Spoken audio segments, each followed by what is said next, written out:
for just a little longer. Until you feel infinitely you. Discover more about the Infiniti QX60 crossover at InfinityUSA.com. Total Ortho Express is a state-of-the-art orthopedic care center with 4 Long Island locations: East Meadow, Syosset, Massapequa, and Deer Park. Injuries can happen at any time and can often require immediate attention. Total Ortho Express provides immediate walk-in orthopedic care from highly awarded specialists and surgeons, instead of waiting in an emergency room or a general urgent care. Total Ortho Express is open 7 days a week with extended hours so that our patients have convenient and immediate access to the care they need. Learn more at TotalOrthoExpress.com.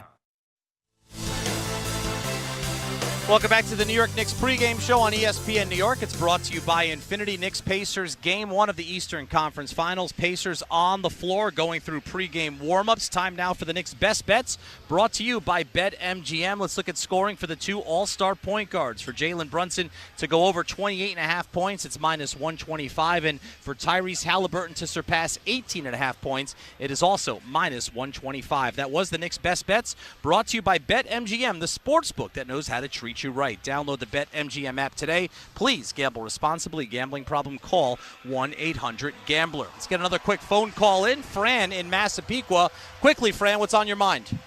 Hey, Pat, how you doing, buddy? Love when you're on. Listen, I'm a huge Knicks fan. The bottom line is I think this first game is really important. I think it's going to dictate the tone of the series. We can't let them come in and steal this game. I think we got to set the tone tonight and come out and just give them a good old smack in the mouth.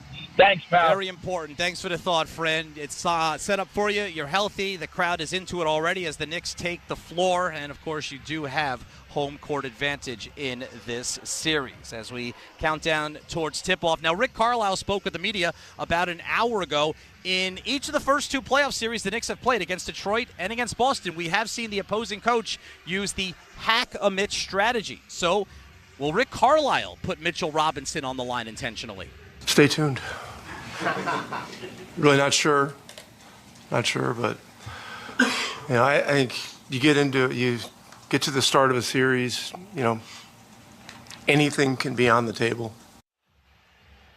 Well, Mitchell Robinson did go 6 for 6 from the free throw line in the Knicks' Game 5 loss against Boston. The New York Knicks pregame show on ESPN New York is brought to you by Infinity. When we come back, I'll be joined by Monica McNutt as she helps set the stage for game number 1 of the Eastern Conference Finals. I'm Pat O'Keefe, and you're listening to New York Knicks basketball on ESPN New York and the MSG Radio Network.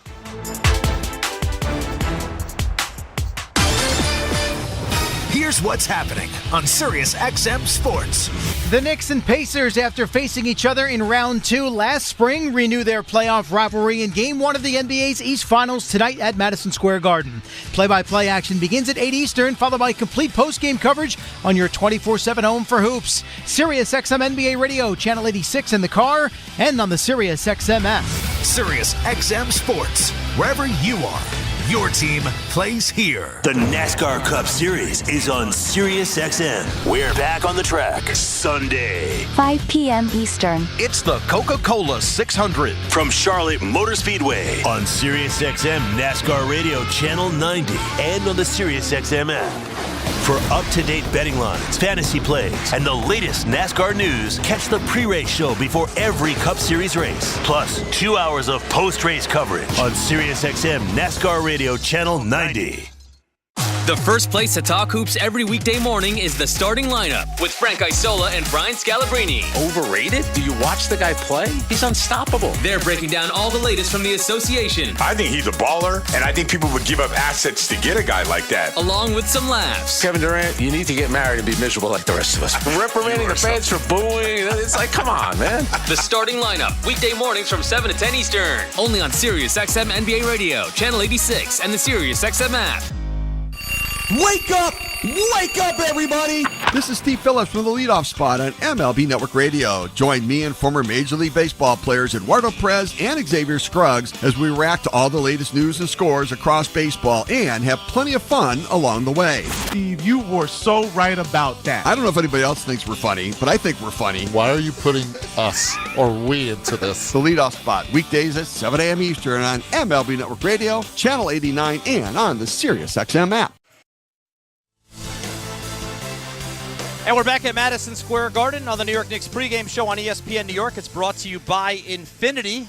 Game 1 of the Eastern Conference Finals between the Knicks and the Indiana Pacers. Monica McNutt with me now. She'll be on the call with Tyler Murray. All right, Monica, the Celtics series wrapped up very impressive fashion the last time we were all here. So now the focus, of course, shifts to another familiar opponent. As we begin this new series, what are some central things you're looking for from the Knicks against the Pacers? Well, the first one, Pat, is literally the name of the opponent, the pace of the game. I think that's going to be hugely important. And I want to clarify, that does not necessarily mean that the Knicks have to play a plodding, slow style of basketball in the half court. It just means that they need to be deliberate about the pace. If they are out in transition, they need to be dictating that. If they are going to play in the half court, they need to be deliberate in that. I don't think that it will bode well for this team if they are playing behind or trying to play catch-up with the pace of the Pacers. And then, Pat, for me, I know much of the wing matchup was pointed at the opponents of last series in terms of keeping up with the firepower of Jaylen Brown and Jason Tatum.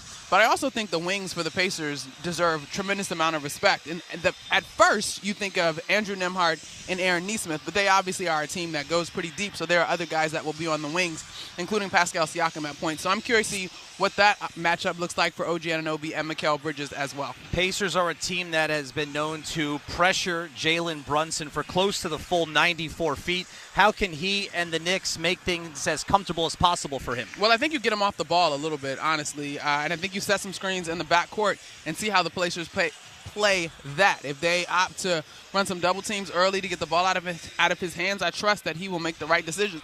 Now, one of the things that I continue to reverberate, or it continues to reverberate in my mind, is Tom Thibodeau talking about how this team is playing so well off of one another.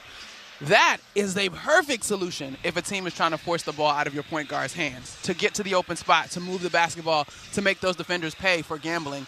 And so I'm really curious to see if Rick Carlisle will go with that here in Game 1 or if he will save that for a little later in the series. Knicks have had 4 20-point scorers in 2 of their last 3 games and 3 times in these playoffs. Okay, Monica, time now for the Knicks' keys to the game. Game 1 brought to you by your local Kia dealers. Well, I think I teased it a little bit, and the first key that I'm circling is the pace of play. The Knicks, when they get at least 85 shots up, Pat, they are 8-1 in this postseason, and so that's a huge number in terms of them making sure that they get ample opportunities to score the basketball in order to keep up with this Pacers squad. The second one for me is going to be turnovers. You do not want to have live ball turnovers that give a team like the Pacers legitimate life. And then, I've really been kind of going back and forth about what I wanted my third key to be, whether I wanted to be the Knicks' presence in the paint or if I wanted to go with the bench scoring. I think I'm going to go bench scoring for the Knicks because Mitchell Robinson did not play in any of the games during the course of the regular season, and he only barely played in 1.5 games in last year's series. He's coming off the bench. I think he's a huge difference maker. I will also add that I think Deuce McBride is continuing to get better as the postseason goes along, and if he can continue to add on what we saw in the Boston series, I think that those two have the opportunity to stabilize the bench and give you a little bit of depth that the coaching staff is comfortable trusting in this series. And McBride averaged nearly 11 points a game in their playoff series last year. Monica, good stuff. Have a great call. Thank you, Pat. That was the Knicks' keys to the game, brought to you by your local Kia dealers. Discover what happens when rugged capability meets true performance. Learn more at kia.com. Kia, movement that inspires. The New York Knicks pregame show on ESPN New York has been brought to you by Infinity. Coming up next, it is game number 1 of the Eastern Conference Finals between the New York Knicks and the Indiana Pacers. Tyler Murray, Monica McNutt on the call. I'll be back with you at halftime. Enjoy it, everyone. I'm Pat O'Keefe, and New York Knicks basketball on ESPN New York and the MSG Radio Network continues after this timeout.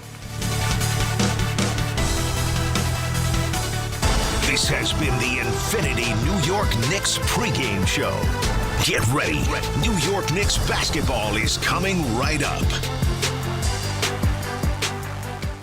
Knicks fans, be the MVP of your next summer barbecue or family dinner with the fresh taste of Calandra's Bakery Breads. Available at your local supermarket. Handmade daily with just 4 all-natural ingredients and no preservatives and no machines. From crusty Italian loaves to soft rolls and hearty multigrain, there's something for every table to enjoy. Since 1962, Calandra's Bakery has proudly delivered fresh bread to supermarkets like ShopRite, King's, D'Agostino's, Key Foods, and more. From their family to yours for over 60 years, Calandra's Bakery, the best in Italian and French breads.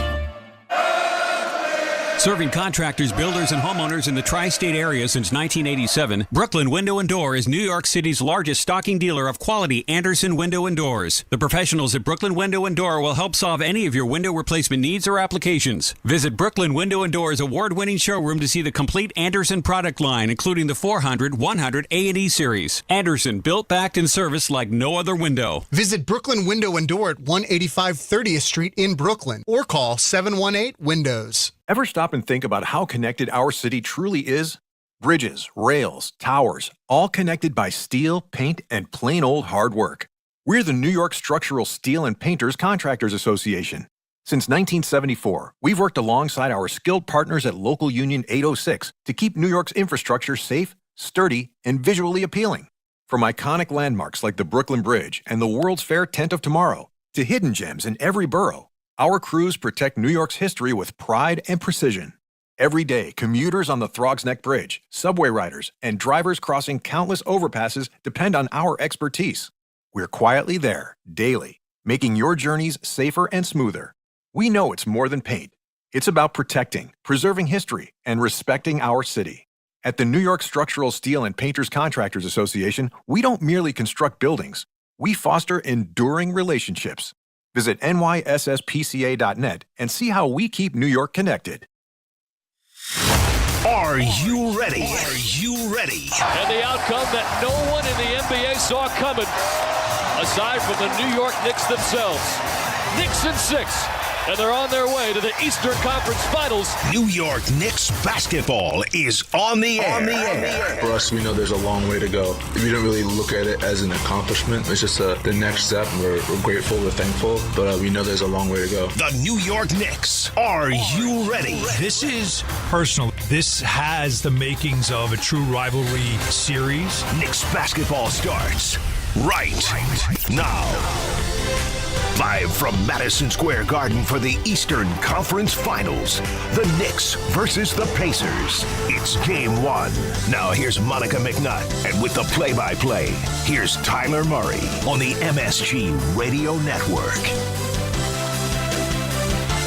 We are live at Madison Square Garden, where I'm not sure what felt longer, the 25-year wait or the 4 long days lingering between round 2 and round 3. We are finally ready for Eastern Conference Championship basketball between the New York Knicks and the Indiana Pacers. 2 teams who faced off 3 times in the regular season, and home court in this series was just about decided by the fact that the Knicks won 2 of those 3. They had the tiebreaker, and in the end, just a 1-game advantage in the standings over the Pacers in what will be the 3 versus 4 matchup. As we've said, it's the matchup that nobody saw coming, but now it's the matchup no one's been able to stop waiting for after the Thunder and the Timberwolves got off to an interesting start last night in OKC. The anticipation around this matchup is second to none. It's the 9th time that the Knicks and Pacers have faced off in the postseason, and they will tie a record across the entire NBA, meeting for the 4th time in the conference finals, tying the Lakers and Nuggets, the Lakers and Spurs, as well as the Celtics and Sixers, and the Celtics and Heat. This truly is a rivalry in postseason play that has spanned multiple eras, from the 93 first round and the 94 East Finals, all the way to last year's second round, where the Pacers beat an injury-riddled Knicks team in 7 games. But a lot has changed since then. Not just trades, not just signings, but a lot of health has gone the Knicks' way as well. We'll talk about that with Monica McNutt on the other side of the break. But first, let's send it down court side to the voice of Madison Square Garden. Here's Mike Walshewski. Good evening, everyone, and welcome to Madison Square Garden, the world's most famous arena, for Game 1 of the 2025 NBA Eastern Conference Finals, presented by Chase Freedom Unlimited. Tonight's matchup features the Indiana Pacers and your New York Knicks. And now, if you're able, please rise, remove your hats. Here to present our nation's colors, please welcome the Fire Department of New York. And here to perform the Star-Spangled Banner, Tony Award-winning star of stage, screen, and film, and a native New Yorker, Please welcome Aaron Tveit.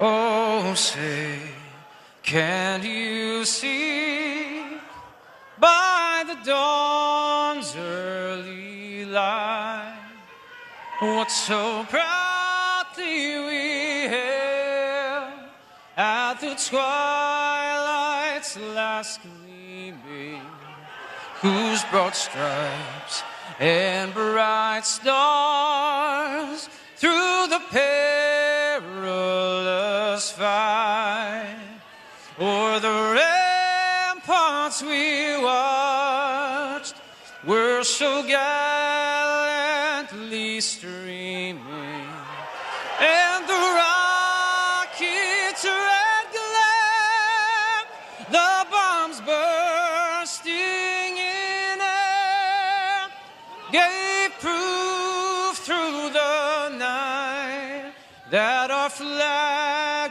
was still there. Oh, say, does that star-spangled banner yet wave o'er the land of the free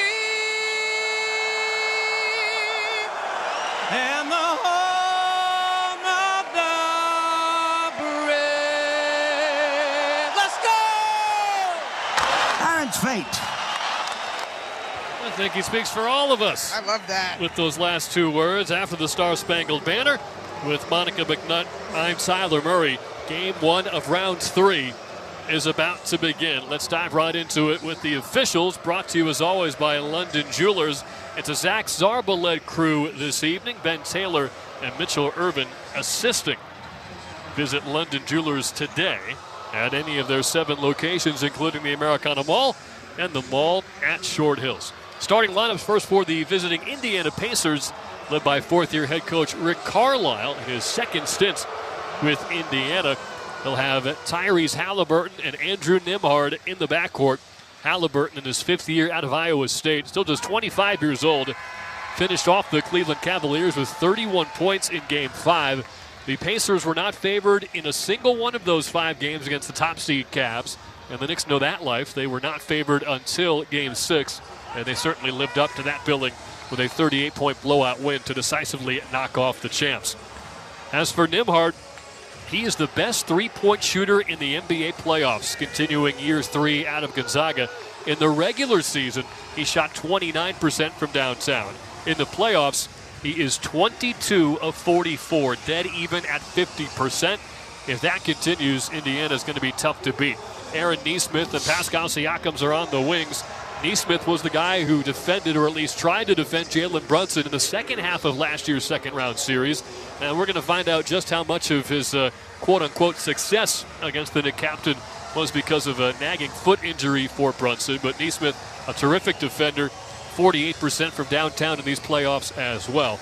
And by the way, the Pacers as a team shooting 41% from 3 across the first 2 rounds. Although they're going to get a much tougher test against this Knicks defense than what they did against Milwaukee and an injured Cavalier team.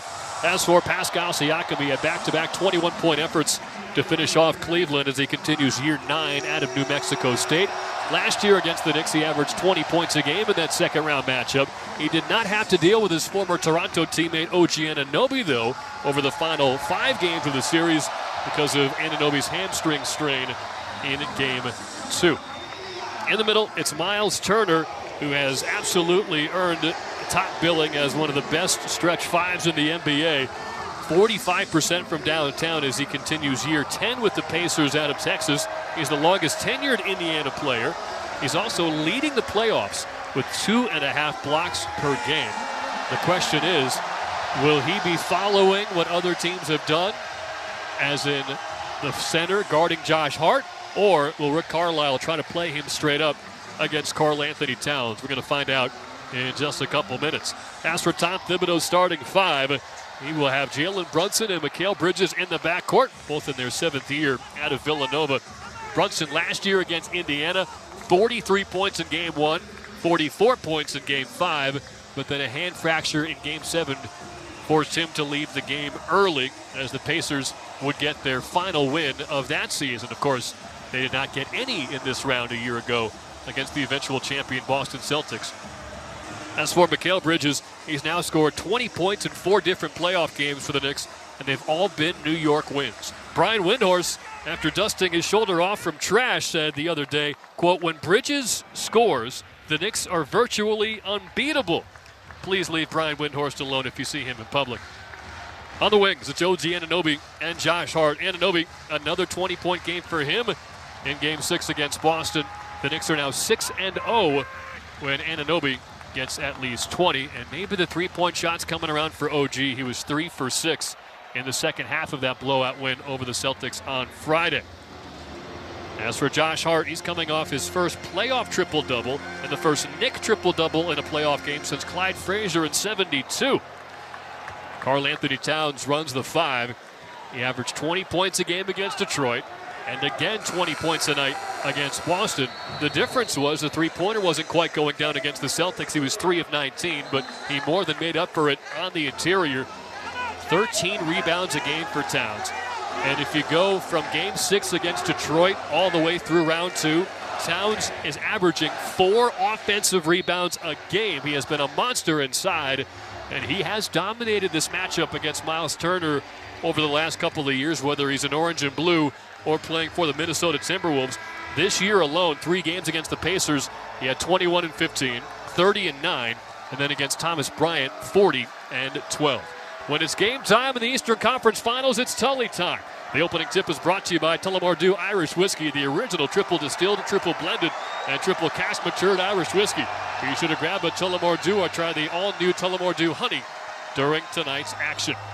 Knicks are in their whites. It says New York on the front in orange. And orange numbers on the front and back. Last name's in blue. Towns couldn't win the tip from Turner, and the Pacers will begin. In their gold uniforms, Indiana on the front in blue. Nembhard up top with a white headband. He'll step back into a 3 straight on as Anunoby lost his balance, and Nembhard stays hot. He's now over 50% from downtown in the playoffs. It is 3-0 Indiana. That's going to be a huge factor to keep an eye on, Tyler. You are so appropriate to call that out early in this one. And, of course, I'm sure folks remember the dagger 3 he hit last year in Indiana. That was a game winner, in fact. Bridges left alone inside, pump fakes Halliburton off his feet, then scores over Siakam. It's 3-2. Who was guarding who? He had Turner on Towns, so they're going to go center against center. This was one of my keys to watching our pregame show, or my keys was both centers, how they play. They both have the ability to stretch the floor. They both can pass the basketball, and they're terrific in pick and roll. Bridges has the Halliburton assignment, pick and pop with Turner, left elbow jumper banked in. It is 5-2 Indiana. When you look at the numbers for these teams, both are near 20% in terms of their scoring coming out of pick and roll. Towns at the logo, dishes left to Hart. He's defended by Nembhard. Anunoby and Siakam matched up on the far side. It comes to Towns' right wing. Turner's on him. Hand to Brunson. Turns the corner right elbow. Steps back on Nesmith and nails a baseline fall away. It's 5-4 Pacers, 90 seconds in. Now, we're 3 possessions in as well, but no real intense full court pressure for Jalen Brunson as of yet. Kick out from Halliburton to Siakam, far corner, handed by Anunoby. Had to give it up to Nesmith on the far side angle. Goes to the baseline, pulls up for 2, and nails one from about 15 feet. It is 7-4 Indiana. 10:19 to go in the first quarter. Aaron Nesmith has been in double figures in 8 of the last 9 playoff games, and so he's a guy. I'm really curious about this wing matchup, as we talked with Pat on our pregame show. Hard defended by Nembhard on the right wing. To Towns up top. Now to the right wing. He'll launch his 3. It's good over Turner. We're tied at 7. There should be a lot more room for Cat on the perimeter in this series. Remember, he had a terrific game against the Pacers in the regular season. Put up a 40 ball in this series. That was with Miles Turner injured. Thomas Bryant allowed the 40 points, but any center defending Towns is at a disadvantage. Halliburton hesitates, drives down the lane, took some contact, scoops home a righty layup, no call. 9-7 Indiana. The teams have not missed a shot yet. They are a combined 7 for 7 to begin game 1. Brunson and Towns pick and roll. Brunson up top, step back 3 over Nembhard. Short rebound, Cat. Pump fake, the putback from the left elbow. Now he backs down. Turner hands to a cutting Bridges, spins, takes a fall away. It won't go from the right side block. Pacers with the rebound. They always want to push, make or miss. But good transition defense for the Knicks. Halliburton ducks inside, bounces to the circle. Straight on jumper for Turner is good. Just inside the three-point line. It's a 4-point Pacer lead 3 minutes in. From left to right go the Knicks in white against the gold and blue of Indiana. Towns at the logo, directing traffic. Backdoor feed to Anunoby, kick to the far corner. Hart dropped the ball, got it back, turns into a drive and a right-hand bucket just outside the restricted area. 2-point game. That's a great reaction by Josh Hart, just thinking quickly on his feet as a basketball player, able to make a basketball play out of a near turnover. Nesmith for three. It's good from the left wing over Anunoby. Pick and pop on the near side from Siakam. 14-9 Pacers, and they still haven't missed 6 of 6. So they are not cooled off after a week without playing. Towns attacks the right side of the paint, missed a layup over Turner. There's the transition play. Long outlet from Halliburton to Siakam, and a thunderous right-hand jam gives Indiana a 7-point lead. Rick Carlisle pregame said, what is this, the 9th day that my guys have been cooling out? He said there's certainly some anxiousness in terms of wanting to get back to competition. It sounds like in the interim they had some pretty intense practices, but they broke that up just to keep guys sharp. Well, they're not rusty. Every Pacer starter has scored. They're 7 of 7 as a team. Towns drops up on the right side block, and he hits a tough bank shot over Turner. Back to a 5-point game 4 minutes in. So many good matchups in this one all around. Pacers ball from right to left. Nembhard at the foul line, steps back left elbow, now finds an open Turner, takes another long two and drops it in from the circle as Towns gets lost in the shuffle, dropping down low. Turner makes him pay. It's 18-11 Indiana. Now, the matchups might not stay stagnant throughout the series. Rick Carlisle certainly has the move up his sleeve to maybe put a wing on Towns like every other team has done since the All-Star break, really, as Brunson misses a floater from the dotted line. Pacers on the move from right to left, up by 7 with 7:15 to go in the opening quarter of the Eastern Conference Finals. Near corner, Nesmith. Towns is on him. Baseline drive, try to muscle through Towns, and a foul is called on Cat. That's interesting. It looked like Nesmith changed his direction to initiate the contact, but Towns is going to get hit with the personal. 7:10 to go in the first quarter. It is 18-11 Pacers. It will not be a shooting foul, though. Side out for Indiana.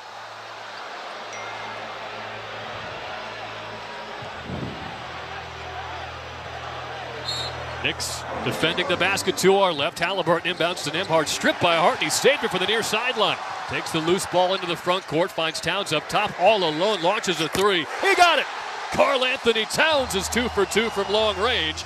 And the Knicks are back within 4. Timeout Rick Carlisle. It's 18-14 Indiana with 6:59 to go in the first. An outstanding response by Karl Anthony Towns. And the Knicks at large, Josh Hart, who came off of a big playoff triple-double to close out the Boston Celtics series, getting a steal early in this one. So far, this has been a lot of fun in terms of offense. Which one of these defenses is going to step up and make the other squad uncomfortable? Pacers are 8 of 8. Knicks are 6 of 10. It is a 4-point Indiana lead 5 minutes into the Eastern Conference Finals. You're listening to New York Knicks basketball on ESPN New York and the MSG Radio Network.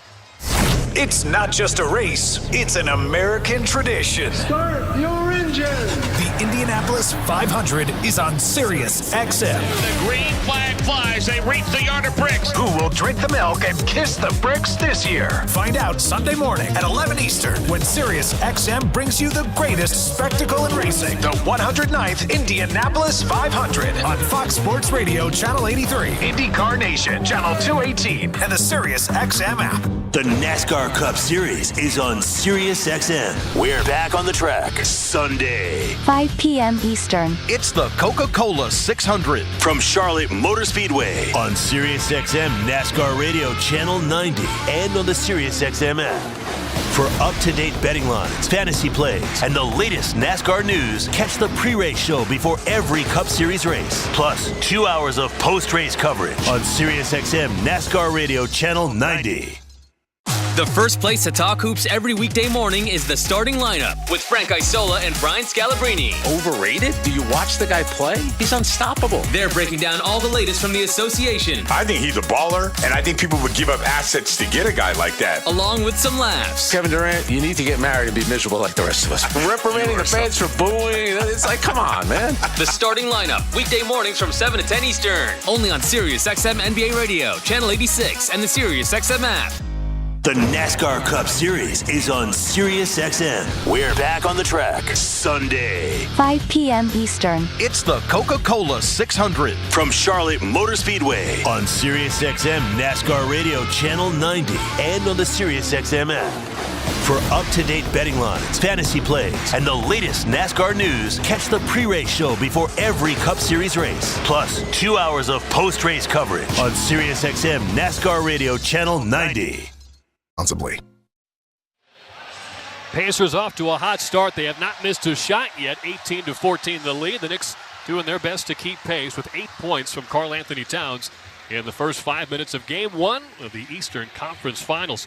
Let's pause 10 seconds to allow stations to identify themselves on ESPN New York and the MSG Radio Network. For the best basketball talk every afternoon, don't miss NBA Today with Justin Termini and Eddie Johnson from 4 to 7 Eastern on NBA Radio Channel 86 and the Sirius XM app. With Monica McNutt, I'm Tyler Murray. 6:59 to go in this first quarter. Knicks down by 4. Thrivewell Infusion, New York's premier infusion and injection center. Saving lives drip by drip.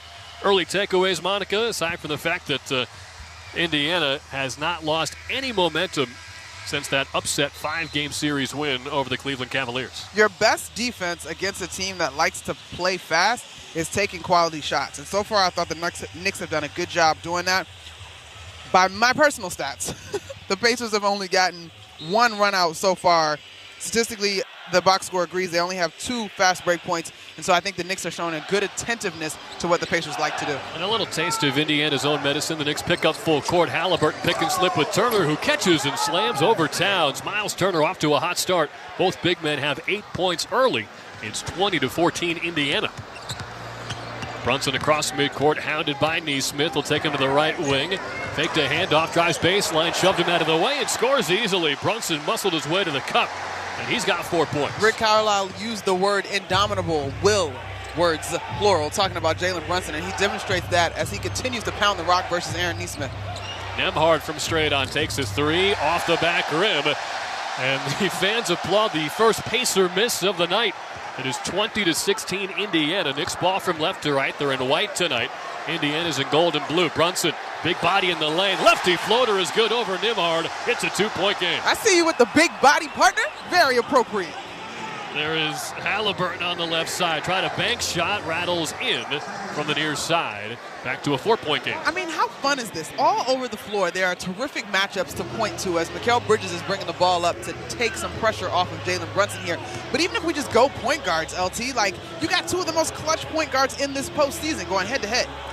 And respectfully to the not-for-long defending champs, you're not just chucking 3s out here on the Garden floor. Bridges from the dotted line catches and shoots off of feet from Towns. It's 22-20.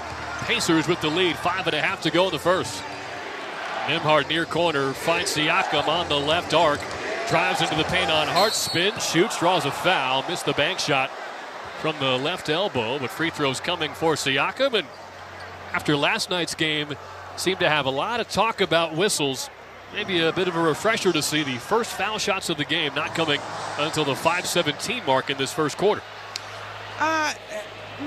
I woke up this morning and all my social media was people complaining about Shai Gilgeous-Alexander's quote-unquote soft whistle. That's interesting. He's a guy that has scored in the paint all season long, though. And when you get to the paint, typically you do put yourself in the best position to earn whistles. And look, frankly, I don't think Minnesota came to play in that one, so... One guy did. He used to play here. Yes, but that's not enough. That has not been the formula that has led to the success that they've had, although I'm thrilled for the season that Julius Randle is having. So I don't love when the whistle talk comes in after your team wasn't locked in. I'm much more tolerant of the whistle conversation in a close ball game where you really feel like you can point to a whistle as a swing factor. I love when I get Monica during a get-up first take week. 5:17 to go in the first. Siakam gets both free throws. It's 24-20 Indiana. You may have heard a big ovation for Mitchell Robinson, who comes into the game for Karl Anthony Towns. Robinson, a team-high plus 46 in that second-round series. Benedict Mathurin comes into the game for Aaron Neesmith. Foul line jumper, Bridges, rims out. Rebound tipped by Robinson. That's why he's out there, and he draws a foul on the putback. So we'll get to see some early foul shots for Big Mitch, and this can really be an opportunity for the Knicks to dominate the boards. Indiana, for everything they do well, they are not a good rebounding team. And with Robinson available, the Knicks are one of the best in the NBA. And Rick Carlisle is fully aware of that. He was asked about the difference that Mitchell Robinson makes in this team. Mind you, we talked about this earlier. Robinson was not a part of the 3 regular season contests as he was coming back from that foot injury. He said that Robinson has been very impactful since he's been back. He, as you mentioned, was a plus 40-something in the Boston series. He gives this team extra possessions. He can switch on to smaller guys, which is really impressive. He's certainly been a big addition for them, is what Carlisle had to say of Robinson. First foul shot was off the back rim. For over 160 years, individuals and businesses from Montauk to Manhattan have trusted Dime for all their banking needs. Visit Dime.com for more information. Dime, we've got your bank. Deuce McBride will come in for OG Anunoby, who is the only player on the floor who did not attempt a shot in the first 7 minutes of this game. Knicks down 4, 5:04 to go in the opening quarter. Towns with 8, Brunson with 6, Bridges with 4, and Robinson still stuck on 0. Good to see him missing them too strong, though. It was all off the front rim against Boston and Detroit. Obi Toppin checks into the game against his old team. Halliburton up top, marked by Bridges, backs up to midcourt, screen from Turner, pick and pop, takes the 3 out high over Robinson and drills it.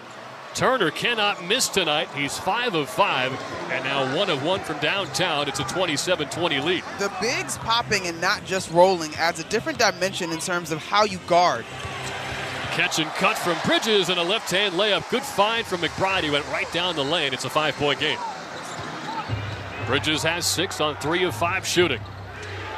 Halliburton dribbles to the right side. Perimeter picked up by Robinson. Step back 3. Air ball. Robinson might have got a fingertip on it. Knicks running the other way from left to right. McBride left wing. Picked up by Halliburton. Wants to take him off the dribble. Steps back, now posts him up. Resets, drives baseline. Good defense here from Halliburton. McBride across the lane. Tough fadeaway. Too strong for the middle of the paint. Second offensive rebound for Robinson. And then he gets tripped up by Nembhard. Mitchell Robinson is on pace for the best playoff offensive rebounding rate in NBA history so far during this playoff run. And it's continued early. Play stops with 4 minutes to go in the first. It's a 5-point Pacer lead. They call him Big Mitch. Hallelujah. You know that reference?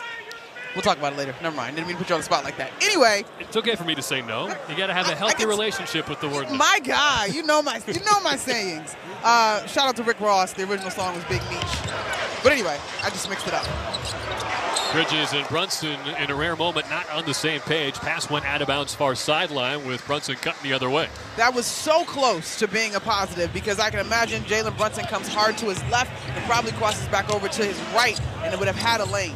First turnover for New York. Nembhard left point. Finds Toppin in the near corner. Dribbles out toward the angle. Now back up top for Nembhard. They've got the center Bryant defended inside by Brunson. Now they finally find him and he hits a wide open layup. It's a 7-point lead. So as much of a positive, and a great call out, LT, on your part, as much of a positive as Mitchell Robinson's versatility in terms of being able to guard bigs on the perimeter is, the Pacers went exactly after Thomas Bryant, who was being guarded by Jalen Brunson. Smart on their part. Don't tell me good call out when you're the one pointing frantically underneath the hoop. To tell the people what was happening between us. We're all about behind the scenes. Step back right wing 3 for Brunson. Short over Nembhard. Rebound Toppin. So the good news is Turner is on the bench, but the bad news is Bryant has scored his first time down. Halliburton neutralized so far by Bridges. Gets the ball back from Toppin on the right wing. Crossover, drive across the foul line in the paint. Turns and finds Obi Toppin, right wing triple. Misses too strong. And a hard miss off the back rim that comes to the near sideline out of bounds. As the man that Edie Falco said she wanted to punch in the face will check in, TJ McConnell. But that's after the immediate timeout. Shout out to all the celebrity Knicks fans who have been in the building with their orange and blue pride. There is a long list of celebrities tonight. We'll try to sprinkle in their names as the evening goes along. For now, we'll take a break. It is 29-22. Pacers with an early 7-point lead. 2:57 to go in the first quarter of Game 1 in the Eastern Conference Finals. Knicks are shooting 59%, but the Pacers are shooting 80%. They are 12 of 15. New York Knicks basketball on ESPN New York and the MSG Radio Network continues after this timeout. Spring has finally arrived, and if you think a new central air conditioning system is out of your budget, think again. Sloman's is here to change the game with our Spring Fling sale. We're now offering cutting-edge 18-SEER 2025 refrigerant-compliant R454B systems expertly installed by our certified technicians, all at the lowest prices of the year. That's right, get started with 0 down, 0 payments, and 0 interest for 18 months. And we're including a comprehensive service plan for the first 5 years with annual system checks to keep your AC running smoothly all summer long.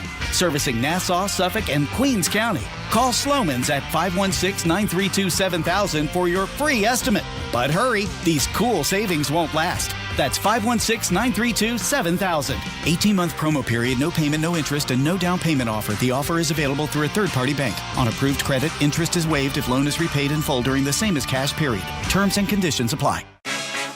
Not hungry right now? Think about a burger. Still not hungry? Think about a smash burger. Yeah, that's what we thought. Can you hear the sizzle of the griddle? Can you smell the Angus beef? Can you taste the charred perfection? The hunger's kicked in. The salivary glands have turned on like a spigot. It's time to make it yours.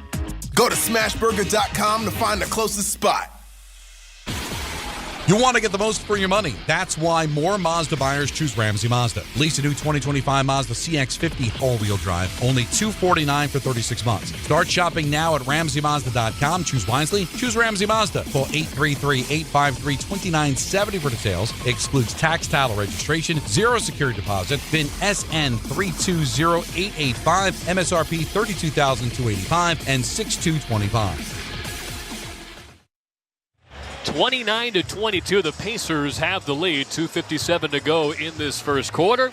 Once again, it is New York and Indiana late in the NBA playoffs.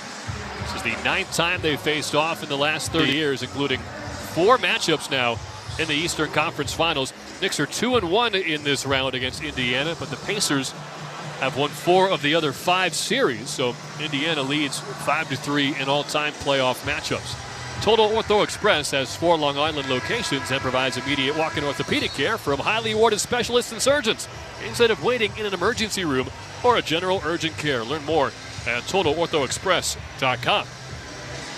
I've heard some fans have synced up the TV and radio broadcast. They're listening to award-winning television play-by-play man Kevin Harlan call the play. Then they quickly mute the TV and turn on the radio to hear Monica McNutt's color commentary, and then they go back and forth. What do you think? Wow. Why would they go back and forth when they could just mute the TV altogether, no shade to Kevin Harlan, and have the 2 of us? Yeah, I kind of made up that scenario, but okay. I would say that's a lot of work. If you've made any small effort to patch us in for the playoffs, thank you so much. With Monica McNutt, I'm Tyler Murray. Gary Jeffries, our engineer. Tyler Fader, statistician. Jalen Brunson draws a foul on T.J. McConnell, who hip-checked him at the top of the arc.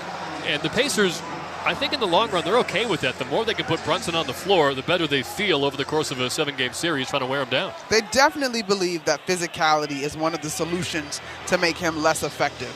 And they probably would be right, except Jalen Brunson typically rises to the occasion. Screen out high from Hart. Brunson, left elbow, crosses over McConnell, pulls up for 2. Off the heel, hit the right side rim, ripped down by Robinson. Kick out to McBride, wide open corner 3. Got it in front of the Pacer bench. And the Knicks are back within 4. So one of the things I was really struck by in the last series was the offensive rebound immediately going out for a 3-point shot instead of a putback opportunity. That is the way it is trained in the NBA, and particularly with the Knicks team. Good drive from Toppin on the left side of the paint. Snuck around Hart and laid it home. Obi Toppin makes it a 6-point lead for Indiana. 2:13 to go in the first. And you're right, especially with Robinson, they're just going to foul him on a putback and send him to the free throw line. Left wing triple for Hart. That's good. Right in Toppin's face. A good answer from Josh Hart. 3-point game again. 2 minutes to go in the first. Josh Hart shot the 3 terrifically overall in the series versus Boston. Comes in with tremendous confidence. Toppin on the left side arc. It's McConnell, Halliburton, Mathurin, and Bryant on the floor for Indiana. They go from right to left in the gold and blue. Knicks have Brunson, McBride, Bridges, Hart, and Robinson. Toppin finds Bryant, far side corner 3. That won't go. The Knicks have possession, down 3. 98 seconds to go before the second quarter. Bridges crosses Toppin in the lane. Step back, left elbow jumper. Nailed it. It's a 1-point game. And the folks are on their feet, ladies and gentlemen. The Knicks defense doing a really good job. You live with a 3 by Thomas Bryant. He's 3 of 7 on the season. McConnell hopped across the paint, missed a layup, but a late whistle and a foul call from the near side official, Zach Zarba. It was a pretty bad miss from McConnell, so there probably was some contact there. And he will get 2 Pacer free throws as Halliburton comes out of the game for the first time in favor of Pascal Siakam. It was a very soft left-hand push from Brunson onto the small of McConnell's back. So descriptive. You're great at your job. I'm not going to respond to that. McConnell misses the first free throw off the front rim. Now, some people around the Pacers will tell you that he is still excellent at everything T.J. McConnell does, but he's 33 years old. His numbers dipped a little bit this year. It'll be interesting to see how he holds up, just giving his max effort off the bench trying to guard Jalen Brunson as he gets the second free throw to make it a 2-point Pacer lead. Well, Tyler, I was asked the question regarding the Western Conference Final Series about rest or rust, and I think in the long term, the rest is going to benefit the Minnesota Timberwolves. In this case, we'll have to see how the rest and rust plays out. Alley-oop to Robinson. He ties the game off a Brunson feed, 32-32.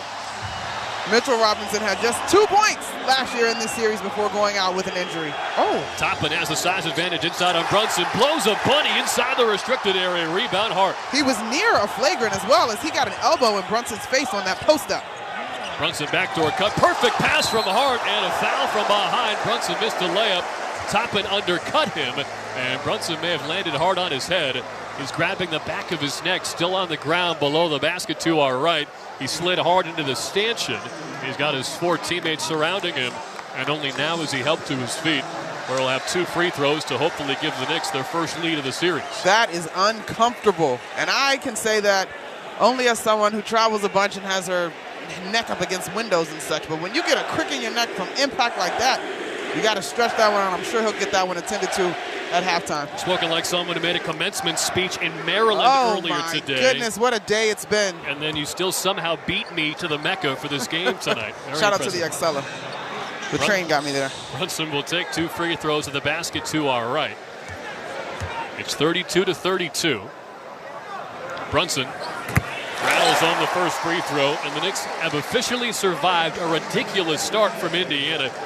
9 straight makes, tied for the longest streak to begin a playoff game since 96-97. Basketball is a game of runs, and in that instance, a great start for the Indiana Pacers, but it's on the Knicks to maintain their focus and their game plan, and they've done a good job of doing that. Mikal Bridges will check out to a nice round of applause. 4 for 6, 8 points and 1 rebound. The first time he's gotten a rest tonight. OG Anunoby will check in. And, of course, a major storyline is the 10 or sometimes 11-man rotation for Rick Carlisle against what should be about a 7, maybe 7.5-man rotation for the Knicks. Brunson splits the trip. McConnell, the rebound, goes coast to coast and scoops home the layup. And the Pacers are right back in front, 34. And the Pacers, off of a miss or make, they want to run with that pace. McConnell is able to push. Mathurin with this lineup. Neesmith, Siakam. The only guy that you don't expect to push is probably Bryant. 34-33 Pacers. Knicks ball from left to right. Brunson in the lane. Burns McConnell with a left-hand layup. Knicks up 1, half a minute to go in the first. This is going to be interesting because this Indiana Pacers defense has been really praised since about January. Statistically, they've been one of the top 5 defenses in the league since that point. This Knicks offense is about to put some real pressure on that because there are numbers that suggest that Cleveland had a similar problem as Boston had as Mitchell Robinson comes up with a huge steal in that they missed a ton of open threes. Great dig down from Robinson on help defense. Gets the ball to Brunson. Fans on their feet. Knicks have a 1-point lead. 5 seconds left in the first. Brunson up top, feeds Hart. Catch and drive from the right wing. Lefty layup. No, but a foul on Bryant. He met him in midair right in front of the rim. And with 1.2 showing on the game clock, Josh Hart will get 2 foul shots after a hard fall. This game, whew, man. This series, this game, lots of offense, lots of familiarity, obviously, between the two franchises historically, and of course this season. We'll expand it out to these 2 seasons in particular, considering what happened last year in the second round. Josh Hart, Jalen Brunson, Tyrese Halliburton, all teammates with Team USA. There are friendships and relationships there. Obi Toppin obviously was in a Knicks uniform. I got to see Dunker's Delight, also known as his dad, Obadiah Toppin Sr., Very cool. In the Delta Lounge when they arrived. Just lots going here in this series. I'm really excited for this one. It brings up a lot of memories from a year ago, especially for Josh Hart, who missed the first free throw, but he really became a Knicks fan favorite in this matchup when he played all 48 minutes of the wins in both Game 1 and Game 2 against the Pacers as he rattles home the second foul shot. The clock inadvertently started winding down. They'll have to put 1.2 seconds back on. It's a 36-34 New York lead after trailing by 7. And a flurry of made shots from the Pacers. Now, it really started going New York's way once Miles Turner came out of the game. He's still got a game-high 11 points. He has not missed a shot yet. And Mitchell Robinson, of course, has helped the Knicks put together a ton of second-chance points. Inbound to midcourt for Nesmith. One dribble, try to draw a foul on Hart. Unsuccessful, and he missed the shot anyway. That'll send us to the second quarter. The Knicks have a 36-34 lead on the Pacers. And after how games started against Boston last round, this is a nice, refreshing change. Knicks in front. That is true, but one of the trends that I do like from games versus the Boston series, in the Boston series that were impressive and usually had a good formula for winning is when the Knicks are sharing the basketball. You've already got 6 guys in the scoring column for the New York Knicks. As you mentioned, OG Anunoby has not had a shot attempt yet. I'm sure that will come, but their ability to play off of one another, to move the basketball, and to score effectively, to take the lead at the end of the first quarter stands out. Knicks by 2, second quarter of round 3 comes your way next. You're listening to New York Knicks basketball on ESPN New York and the MSG Radio Network. Here's what's happening on Sirius XM Sports. The Knicks and Pacers, after facing each other in round 2 last spring, renew their playoff rivalry in Game 1 of the NBA's East Finals tonight at Madison Square Garden. Play-by-play action begins at 8 Eastern, followed by complete post-game coverage on your 24/7 home for hoops. Sirius XM NBA Radio, Channel 86 in the car, and on the Sirius XM app. Sirius XM Sports, wherever you are. Your team plays here. The NASCAR Cup Series is on Sirius XM. We're back on the track Sunday. 5 p.m. Eastern. It's the Coca-Cola 600 from Charlotte Motor Speedway on Sirius XM NASCAR Radio Channel 90 and on the Sirius XM app. For up-to-date betting lines, fantasy plays, and the latest NASCAR news, catch the pre-race show before every Cup Series race. Plus, 2 hours of post-race coverage on Sirius XM NASCAR Radio Channel 90. The first place to talk hoops every weekday morning is the starting lineup with Frank Isola and Brian Scalabrine. Overrated? Do you watch the guy play? He's unstoppable. They're breaking down all the latest from the association. I think he's a baller, and I think people would give up assets to get a guy like that. Along with some laughs. Kevin Durant, you need to get married and be miserable like the rest of us. Reprimanding the fans for booing. It's like, come on, man. The starting lineup, weekday mornings from 7 to 10 Eastern. Only on Sirius XM NBA Radio, Channel 86, and the Sirius XM app. The football talk doesn't.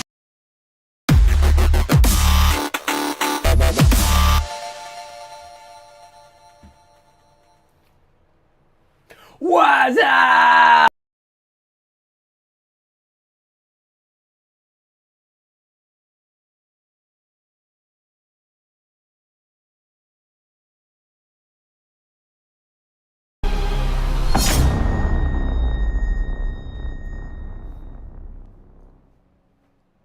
What's up, basketball fans? Thank you for hanging out with us here on Sons of a Pitch Soccer Central as we're helping out Toronto Sports Insider with the Playoff Pulse campaign for SickKids Hospital, where every single game, a percentage of revenue, in this case on SOP Soccer, 100% of the revenue from tonight's stream will be donated to SickKids Hospital. Thank you for being here. Please help us grow this chat. Bring more people here by hitting the like button. Share this link out to your friends, all the Knicks and Pacers fans, as we gather here on Sons of a Pitch Soccer Central after, unfortunately, a loss for Manchester United today in the Europa League final. So hopefully we'll have a good stream tonight with the Knicks and the Pacers. Thank you for being here. Cheers.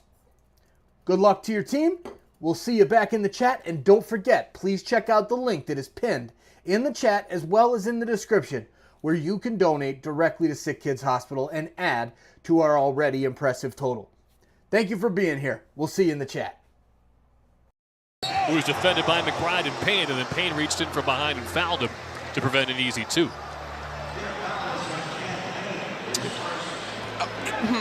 I don't know about you, but one of the questions that I feel like is most commonplace preparing for this series has been about the rotation. And I think a guy like Cameron Payne has an opportunity to see real minutes, but he's got to have quality minutes when he first goes out there. Mathurin pulls up for two from the right side wing. Too short. Rebound tipped out to Siakam. Rare offensive rebound for Indiana. Dishes to a baseline cutter. Mathurin leans into paint, draws a foul, and scores. So he's tied the game at 36. And a chance for a free throw as Payne picks up two quick personals. That is not the way I would describe quality minutes going out there.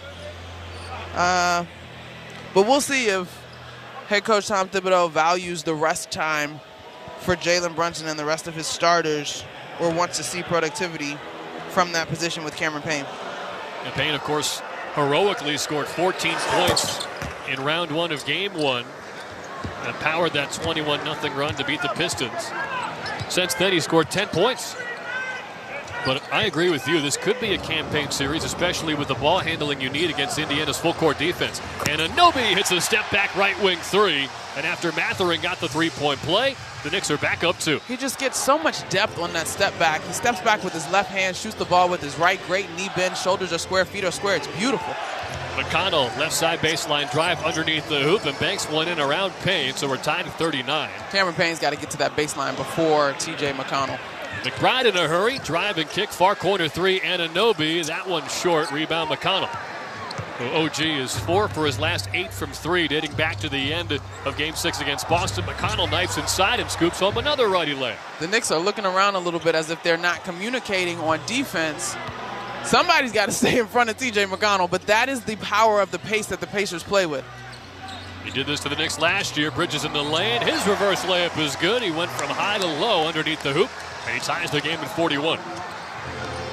10-12 to go in the second quarter. McConnell blocked at the rim, this time by Bridges. No easy bucket, says McHale. Outlet to Payne across midcourt. Finds Anunoby right corner.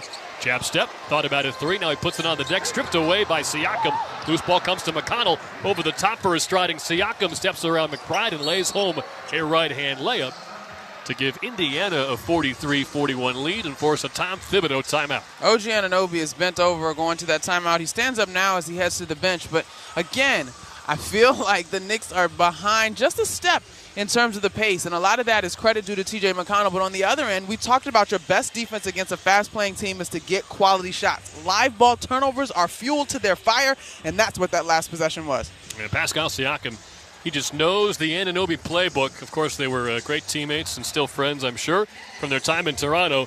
He read that dribble drive the whole way and led to the easy fast break layup. 43-41, Pacers lead the Knicks with 9:56 to go in the second quarter. New York Knicks basketball on ESPN New York and the MSG Radio Network continues after this timeout. Step inside an Infiniti QX60 and relax in uninterrupted comfort. Leave schedules, appointments, and meetings behind. That can definitely wait. Just turn on the available massage seats and unwind for just a little longer. Until you feel infinitely you. Discover more about the Infiniti QX60 crossover at InfinityUSA.com. Everyone deserves a fast and reliable connection. One that helps better their everyday through the things they value most. Friends and family, education and career. A connection that opens pathways to opportunity and builds roads to a better future. At Spectrum, we're committed to delivering just that every single day. Because with the right connection, anything is possible. That's Life Unlimited. That's Spectrum. Knicks fans, when deciding to take a charter bus, there's only one choice. That's Best Trails and Travel, New York City's premier charter bus company. Best Trails and Travel has the highest level of charter bus service in New York City and has been serving New York's leading corporations, professional sports teams, and private individuals for 30 years. They offer premier customer service and the newest fleet of buses in the industry. Whether you're traveling with family, friends, or colleagues, Best Trails and Travel guarantees you the ultimate traveling experience. Visit them at besttrailstravel.com or call 212-206-6974. Yeah, it's another day, but what kind of day is it really? A day of doom scrolling? Laundry day? Nah, it's a White Claw day. Light and refreshing tasting, uniquely cold way filtered. There's an iconic flavor for everyone. So grab a pack, grab your friends. Make the most of each day with those who matter most. When you're together with White Claw, every day is a once-in-a-lifetime experience. You just gotta grab it. White Claw. Grab life by the claw. Please drink responsibly. Hard seltzer with flavors. White Claw Seltzer Works, Chicago, Illinois. 43-41. Pacers lead the Knicks. 9:56 to go in the second. Monica, the pace is so fast, I feel like we haven't gotten your hot takes enough into this broadcast. Oh, wow. What is your initial read on the first quarter plus of the Eastern Conference Finals? One of these teams defensively is going to have to step up, I guess is my takeaway. But don't get me wrong, I'm enjoying the flow of offense, the exchange of half the lane being wide open for both McConnell or Bridges and Brunson on the Knicks side. I'm sure things will tighten up. I feel like a lot of game one is a feel-out game. I'm excited if this trend holds that this game is going to be this close. I'm really excited for the fourth quarter because that's when we'll probably begin to see some wrinkles and some more chess moves. I think one minor wrinkle is the fact that Mitchell Robinson is still on the floor, along with Cam Payne, Deuce McBride, Mikal Bridges, and OG Anunoby, and that means so far Robinson has played more than Towns in this game. Knicks ball from left to right. They're down 2. 9:49 to go in the second quarter. Bridges gets the ball near sideline on the MSG Chase logo, dribbles to the top of the key and misfires a pass to Anunoby, who's coming off a pick at the foul line. It goes out of bounds right baseline. Well, the Knicks are fortunate in that one. At least it's a dead ball turnover. I knew you were going to say that. Yep, I mean, that's the only silver lining on it. Any live ball turnover leads to an easy bucket for this great Pacer fast break offense. Anunoby, great rim denial on Mathurin, but his putback leads to a foul. And free throws to come. Looked like Siakam tipped the loose ball back to Mathurin, and then he got upended in midair. What did they call the initial foul on Anunoby? Yeah, I think this is on the initial. And in fairness, he was going from A to B, as they say, so that is a properly called foul on Anunoby. I think it's his first personal.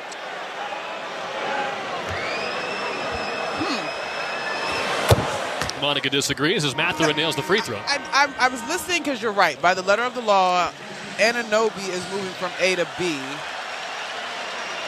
You know who's here tonight is Monty McCutcheon. We're going to have to ask him officially, but I also think Mathurin was moving from A to B. Yeah, the ball handler is allowed to move toward the basket. But what I'm saying is, toward the basket, but I also feel like there's verticality there. I don't know. I want the details. Mathurin gets both free throws, 45-41 Pacers. And I'm sure Knicks fans have heard from any Indiana fans in their life that, yes, New York was banged up in last year's playoff matchup, but the Pacers did not have Benedict Mathurin. His career-high 38 points came this year against the Knicks in November. Right corner, Payne will take a three, too strong. Anunoby got a hand on the rebound, but it's out of bounds right baseline, and the Pacers take over up 4. This five on the floor has not had the rhythm that the starting five has had. Part of that is there's not the same cutting and attention on the defensive end by the Pacers. 9 minutes to go in this first half. McConnell drives the right side of the paint, pulls up for two. It's off the side of the backboard. Good contest from Bridges. McBride on the move, finds Anunoby right corner, out to Payne, wide open right wing. He'll take the three, and he knocks it down. Cam Payne needed that one. He makes it a one-point game. That is much better rhythm from this group, and it's because they push the pace. It's his first three-pointer since round one. Siakam down the middle of the lane, muscles past McBride, but missed a lefty layup. Rebound Anunoby. Knicks can take the lead. Anunoby puts a shoulder into Nesmith, got stripped out of bounds, but Nesmith touched it last. So Knicks ball with 18 to shoot, 45-44 Pacers with the lead. OG Anunoby is pressing just a bit to me, and I think it's actually been detrimental to him finding a healthy rhythm within the offense. Again, he's matched up with Pascal Siakam. Towns checks back into the game. Inbound to Anunoby, far corner. Tried a baseline drive, but sealed off by Siakam. Goes to Towns, left wing. Pump fake and a drive across the paint. Got hammered by Turner. No call. He scored anyway. Tough right-hand layup. Knicks by 1. That's the second Nick who's had their neck crunched by the stanchion. Layup is missed by Turner. He had the smaller Deuce McBride on him, but he couldn't convert underneath the hoop. Payne the other way. Knifes inside. Layup wouldn't go. Rebound swatted out of bounds off of McConnell. Knicks will keep it. 14 on the shot clock. They're up 46-45. 4 minutes gone by in the second quarter. You've got 10 from both Towns and Bridges to lead the Knicks. Turner started the night with 5 straight makes, so he's still got the game high 11. Right baseline inbound. Bridges broke 3 momentarily. Anunoby in open right corner. Triple short. Rebound tipped by Bridges. He snuck around Turner, deflected it in, and a timeout from Rick Carlisle. The Knicks have their largest lead on a 7-0 run. It's 48-45. The activity by Mikal Bridges is notable tonight. He's staying alive. He's cutting. He's actually influencing OG Anunoby getting into this ball game. The two of them have been able to begin to find some rhythm in the last couple of minutes. Knicks were down 7. The Pacers couldn't miss. The defense is ramped up there. The shot making has continued for New York. They've got a 3-point lead on Indiana with 7:58 to go in the second quarter of Game 1 of the Eastern Conference Finals at Madison Square Garden. You're listening to New York Knicks basketball on ESPN New York and the MSG Radio Network. Experience the epic conclusion of the Premier League season this weekend on Sirius XM FC. It doesn't get much bigger than this. Hear all 10 games from the final day, including the featured match between Nottingham Forest and Chelsea, where a place in next year's Champions League is.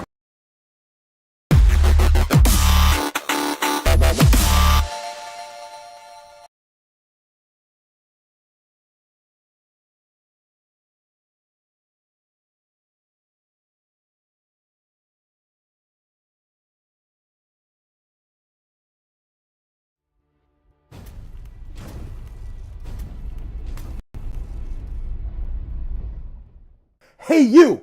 Yeah, you! I'm talking to you! Thanks for hanging out with us this afternoon, this evening, what time it is, wherever you're watching from all over the world. Now that we have your attention, please help us continue to grow this amazing community. We are over 100,000 subscribers here on YouTube, and we want to keep climbing all the way up to 250, all the way up to 1 million. Thanks for being here. Thanks for hitting that subscribe button and helping us grow this awesome community. Don't forget to turn on that bell so you don't miss it when we go live for every single game of the Eastern and Western Conference Finals for both the NBA and the NHL as part of our Playoff Pulse campaign. Hey, you! Yeah, you! Joe Bowen here, voice of the Leafs. Holy Mackinac, we've passed 100,000 insiders on Toronto Sports Insider. The Playoff Pulse campaign is unstoppable.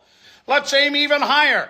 Subscribe now and join this amazing community making a difference.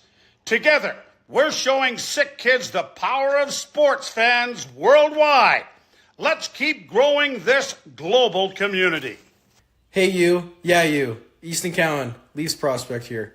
I'm loving these Playoff Pulse live hangouts. Subscribe and turn on the bell to catch every game. Keep the chat buzzing and let's cheer for SickKids together. See you in the chat. Knicks basketball is brought to you by Calandra's Bakery. Visit your local supermarket to try their all-natural handmade artisan breads made with just 4 ingredients and 0 preservatives. Visit calandrasbakery.com for locations near you. With Monica McNutt, I'm Tyler Murray. Knicks were down 7, now they're up 3. And the three-pointers have been dropping tonight. They're 6 of 11. Towns is 2 for 2. Which already puts him 1 away from matching his entire made three-point total from the Boston series when he was 3 for 19. I am mystified by how poorly he shot the 3-ball in the Boston series, but great players bounce back. You got to have a short-term memory. Shooter shoot to get hot, and shooter shoot to stay hot, baby. The big question is... What is the big question? Will Towns still be defended by Miles Turner throughout the series? Right now, they're sticking with that matchup. I think one of the answers to why Towns struggled from 3 against Boston is that they had a faster wing on him that wouldn't give him any space outside. Turner for 3. That's off the back rim from the straightaway. Well, Towns gets the rebound. I expect Turner to stay on Towns, particularly when he's the only 5 on the floor, because who else do you want Turner to guard? I think he's at a disadvantage having to guard anybody else on the floor. Bridges fadeaway, too strong from the far side block. It's the old strategy. You would put Turner on Josh Hart and then put the wing on Towns. Well, this lineup, Josh isn't out there. I copy you, but with this group. Oh, yeah, he's in trouble in this lineup. You're right. Pass inside to Turner, tipped away by Anunoby. Loose ball comes to Payne, runs the break from left to right, scoops the pass to Bridges. Catch and shoot left wing 3, short. Rebound Nembhard. I think his toe would have been on the line anyway. It would have been a long 2. He's got long toes, that Mikal Bridges. Nembhard at the foul line, poked away by Payne. Hook pass from Towns to Anunoby, ahead of the pack, and then he blows the layup, caught between a dunk and a layup, I think. It landed off the front rim. Awkward miss for OG, inside to Turner. Backing down Anunoby, righty jump hook, no, but a foul on Anunoby. 6:55 to go in the second. Knicks still lead by 3. And we'll wait for a replay to see exactly what happened there, Monica. This looks like it's going to be OG Anunoby's second personal foul, which is a brain lapse after missing that layup. And I get it. He had to get back and hustle and pick up Miles Turner in the paint. But goodness gracious, this is now a 4-point swing. Well, 3.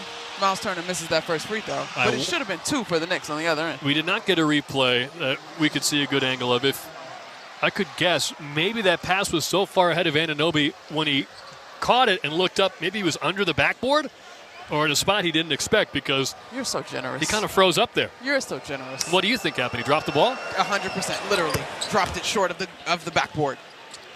Turner gets the second free throw.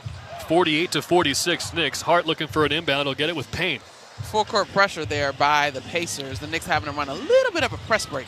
Yeah, a lot of valuable rest for Jalen Brunson. Campaign's holding his own in this series opener. Right side drive from Bridges, dishes to Payne, far corner, sidestep 3 in front of the Pacer bench. Got another one. Campaign with 2 3-pointers tonight, and the Knicks have a 5-point lead. Campaign game, anyone? Perhaps? Gotta wait and see. He loves these series openers. It's a 10-1 Knick run. Neesmith and Siakam about to come in. Halliburton pump fake up top. Gets inside the foul line. Push shot wouldn't go. Rebound tipped around. It comes to Mathurin to the dotted line. Leans in for 2. Wildly missed a right-hand shot over Towns. And here comes Hart the other way. Top of the key. Dishes left. Payne wants another left wing 3. Not this time. And Turner rips down the rebound. As we are going back and forth. Obi misses a right-hand jam off the back rim. Wow. Now Towns at the foul line. Dishes left for Payne. Closed out by Halliburton. Far corner 3 for Towns. Yep, in front of the Pacer bench. And he gives James Johnson a pat on the belly as he's given the Knicks an 8-point lead. Toppin missed the jam, but the other local kid didn't miss. Towns for 3. It's 54-46. Shooter shoot to get hot and shooter shoot to stay hot. 3 threes in the duration of a series is a thing of the past for Karl Anthony Towns, as he's already knocked down 3 here in game 1. Not to mention the Knicks as a team shooting 53% from the 3-point line. The statistics say that the Pacers allowed the Cleveland Cavaliers to get quality looks, but the Cavs just missed. So far tonight, the Knicks are not doing that. 13-1 New York run. Timeout Rick Carlisle. 5:51 to go in the second. I mean, you've been a 3-point snapper your whole life, Monica. You know me. You purposely banked in dozens of threes for Georgetown, something that we haven't really been able to dive into. But it's a skill. Don't play it. Don't hate. What a relief it must be for Karl Anthony Towns to finally get these open looks from three-point land against, yes, a much improved Pacer defense.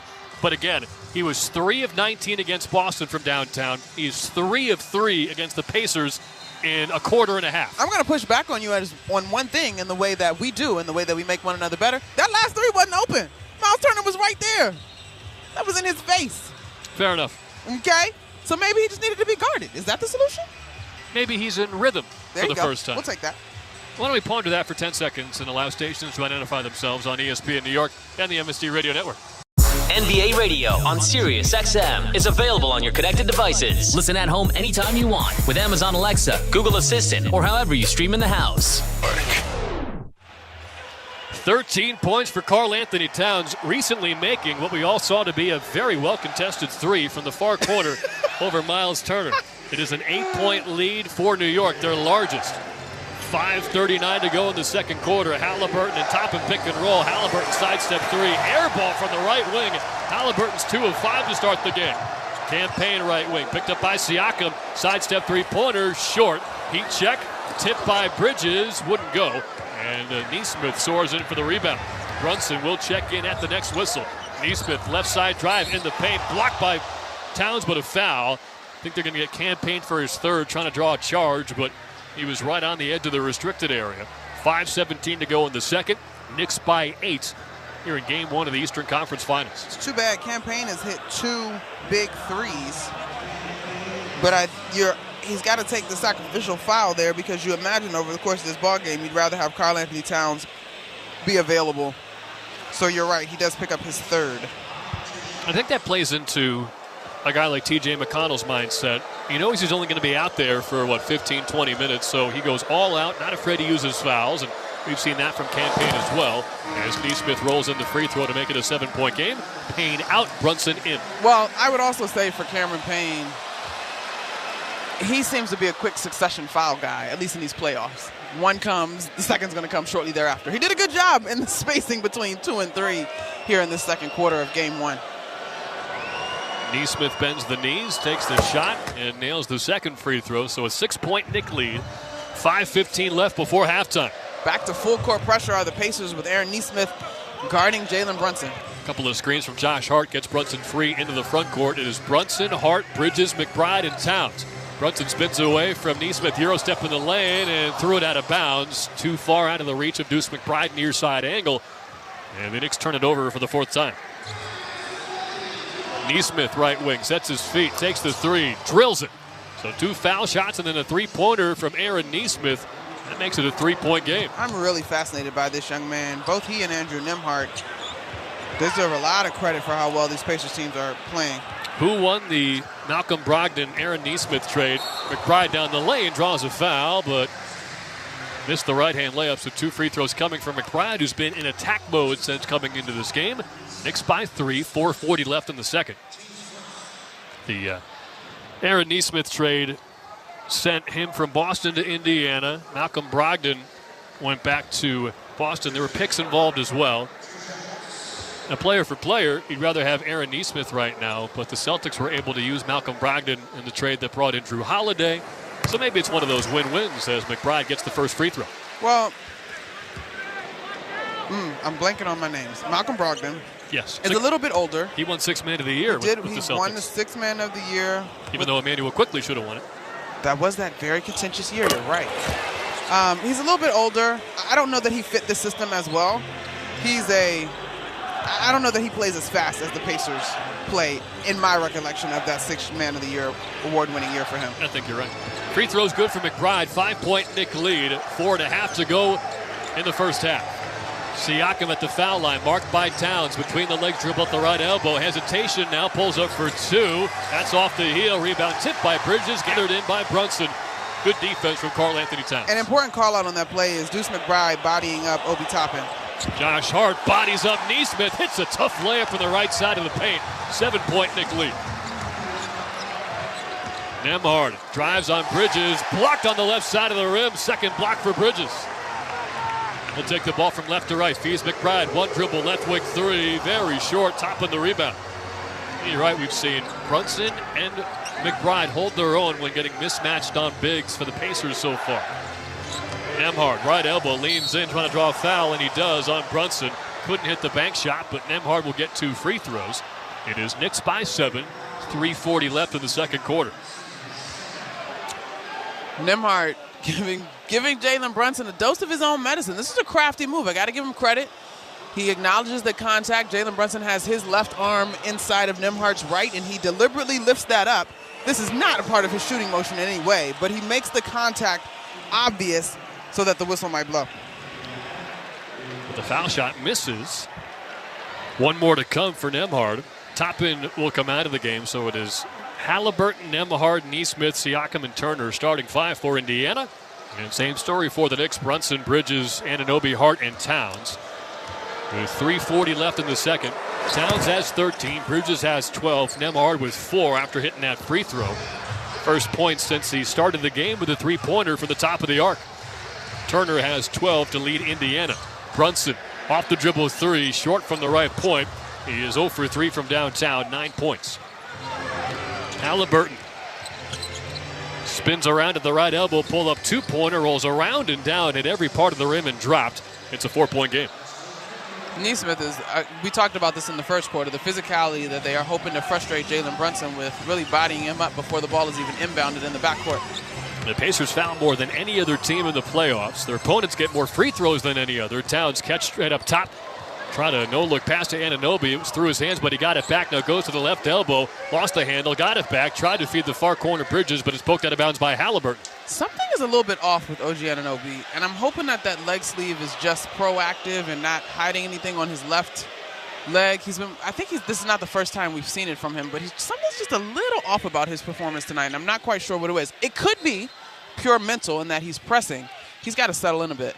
2.5 to shoot, inbound to Hart, has to hoist a right wing 3, front rim no, rebound tipped by Siakam, out of bounds, right baseline, Knicks will take over. 58-54 New York, 2:50 left in this first half. Anunoby has 2 steals, and he has shown some maybe streaky moments during this playoff run. Well, not only, yes, overall, but even tonight, he's going to his knees pretty quickly on dead balls. He just doesn't seem to be catching the basketball cleanly. Outside of that beautiful step back that he hit his first 3 on, he just seems a little bit off. Brunson knifes inside, got grabbed by Nesmith in the middle of the paint. And that should be on the way up for 2 free throws. The Knicks are already in the penalty. The Pacers have only committed 2 fouls in the quarter, but it will be shots for Brunson. Knicks by 4, 2:46 to go in the second. Second foul on Nembhard, and I think such a great matchup between Anunoby and Siakam. Feels like both guys feel confident defending the other guy. So not an easy matchup for Anunoby on the offensive end as Brunson gets the first free throw. Well, earlier this year, OG Anunoby told us straight up he doesn't feel like there's a player in the league that he can't guard because he is that confident in his versatility and his skills, and we love it when a guy says it from their chest. And when he said that, I wondered if a name crossed his mind, but then I watched him play an entire full season for the Knicks, and I decided he's right. There is nobody that he cannot guard, as Brunson gets the second free throw as well. Listen, we can have a whole conversation about what a good defender in the NBA actually is because guys are so prolific offensively, and the game favors the offense. So you can be a great defender, and the guy still can have a good night. Halliburton leans in and hits a tough floater from the right elbow. It's a 4-point game. Brunson's got 11, so 3 different Knicks in double figures. Right wing Brunson dribbles with his left hand, picked up by Nesmith. Pick and pop with Towns, but a moving screen on Cat. That's his second personal, and something the Knicks just can't afford. They want to keep him on the floor. And they give it away with 2:22 left in the second. Listen, I'm not even going to knock it, but Aaron Nesmith sold this as if he was performing on Broadway. There's a little bit there. It ain't all the way he tumbled over into the sideline. Now remember, the Knicks got the benefit of that exact call that went their way against the Pacers. I believe it was the end of game 1. Oh, wow, you were taking us back. That was last year. Halliburton off the dribble, far angle 3, buries it. It's a 1-point game, and Tyrese Halliburton's come to life. It's 60-59. He's got 11. That is his first 3 of the night. In this series, though, overall in the season, he's not shot the ball particularly well against the Knicks. Brunson in the paint, drew the foul and scored. From the dotted line, he floated it home and won. Pacers hate the head-jerking motion, but Brunson's been doing that a long time. He can make it a 4-point game at the free throw line. They shouldn't hate the head-jerking motion any more than they should hate Aaron Nesmith spinning out of bounds off of Karl Anthony Towns' hip check on the screen. The Knicks will get to the free throw line for the 11th and 12th times. We can give you the exact numbers. Opponents are taking 28 foul shots a game against Indiana. So if any Pacer fan is talking trash about foul grifting online, you can let them know that every team who plays Indiana takes a parade to the foul line because they commit so many personals. Halliburton can't hit this time, even more wide open on the right wing, but he left it short. Rebound Towns. Midcourt outlet to Brunson. Right angle, drive to the elbow. Nesmith fell down, no call. Towns up top, holds the ball high. Couple of ball fakes, now backs up beyond the perimeter. 90 seconds to go in the first half. Knicks by 4. Towns crossover to the right side. Steps past Turner, lefty layup. No, too strong. Rebound finds Nembhard, threads the needle on a long outlet to Siakam, but he missed a righty finger roll. Rebound Hart, Siakam went down. 5-on-4 the other way. Brunson right wing, pump fakes and drives to the right elbow. Across the paint, dishes to Towns. Far corner, pump fake, baseline drive. In the paint, took a hit, couldn't hit the floater. But more free throws coming for Cat. Knicks up by 4, 69 seconds remain in the opening half. What a thrilling half it has been so far. 3 fouls on Andrew Nembhard. Those are important fouls to note. Nembhard and Nesmith, they're 2 guys on the wings that I thought were going to be important in the course of this action. Nesmith has 2, Nembhard has 3. And the Knicks continue to put pressure on those guys as guards in terms of their overall penetration. And so that is if they are both primarily guarding Jalen Brunson, but because they continue to hunt the paint overall as a team and those guys are drawn into rotation, they have to figure out how to defend as a secondary defender. The Knicks are plus 10 so far in this one, guys, and points in the paint, 30-20.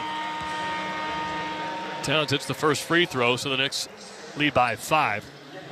Paint defense was a major issue for Indiana last year. They were 30th out of 30 in the NBA. This year, they only moved up 5 spots. It really is Miles Turner or bust. He does lead the playoffs with 2.5 blocks a game, but he's not exactly Rudy Gobert inside.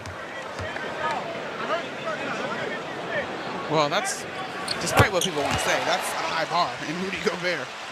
Right, sorry. I shouldn't have picked a polarizing name. Even though he's about to set the record for winning Defensive Player of the Year. There you go. Both foul shots good for Towns. Kick out from Halliburton to Siakam. Missed a far corner three. Long rebound straight to Halliburton, and he nails a three from the top of the key. So Halliburton's got 2 triples in the last few minutes. It's back to a 3-point game. He has responded. He's not shot the three well in this matchup, but tonight he's finding his way on the season. Just 26% from three, 6 of 23 versus the Knicks. 45 seconds left before halftime. Knicks ball from left to right. They're up by 3. Brunson matched up with McConnell near side wing. He'll drive to the foul line. Head jerked back, and they call the foul on McConnell. That's his second and the 5th in the quarter on Indiana. The Knicks get the 2 for 1, 40 seconds left, and they'll get 2 free throws. Artfully done by Jalen Brunson. I asked you this last series, do you feel like JB gets a superstar whistle? And you said yes. Producer Ray Santiago, who you all will not hear, what do you think? He's laughing. He's thinking. You know what I think. I don't. I asked. No? You don't think so? I don't think so either. I mean, I think he gets an appropriate whistle, but I feel like there are other players in the league who get a real superstar whistle. No? Brunson hits the first free throw at the basket to our right. Not That was his 6th foul shot in 16 minutes in this game, more than any other player on the floor by double, as Karl Anthony Towns comes out of the game in favor of Mitchell Robinson. Now the Pacers are going to look to go quickly here, I imagine.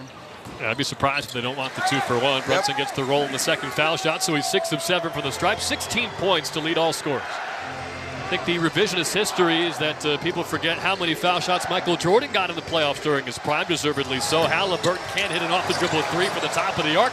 Rebound to Hart. That might have been a rushed 2 for 1 from Indiana. Knicks will take their time here. Hope for a quality shot. 15 to shoot, 20 to play. Fans rise to their feet. Indiana made its first 9 shots, but the Knicks would not be deterred. They're up by 5 as the clock winds down, heading to halftime. Brunson crosses Siakam down the lane. Floater is good. Jalen Brunson's got 18 first-half points. 7 seconds left. Knicks by 7. Siakam at midcourt, almost lost it. Turner a long heave at the horn, air ball, and the Knicks take a 69-62 lead to halftime. Just a point shy of their largest lead of the game. A 7-point advantage halfway through game 1 of the Eastern Conference Finals. And you love the way that they continue to share the basketball. They've got 8 guys already in the scoring column. They've got 15 assists on 25 made shots, and they're shooting 51% from the field and 42% from the three-point line. This is a team that, as you pointed out, understood that the game is played in runs, and they have gone on their own run to have a lead here at half. Jalen Brunson's 0 for 3 from downtown, but he's 6 of 8 everywhere else. 9 points in the quarter.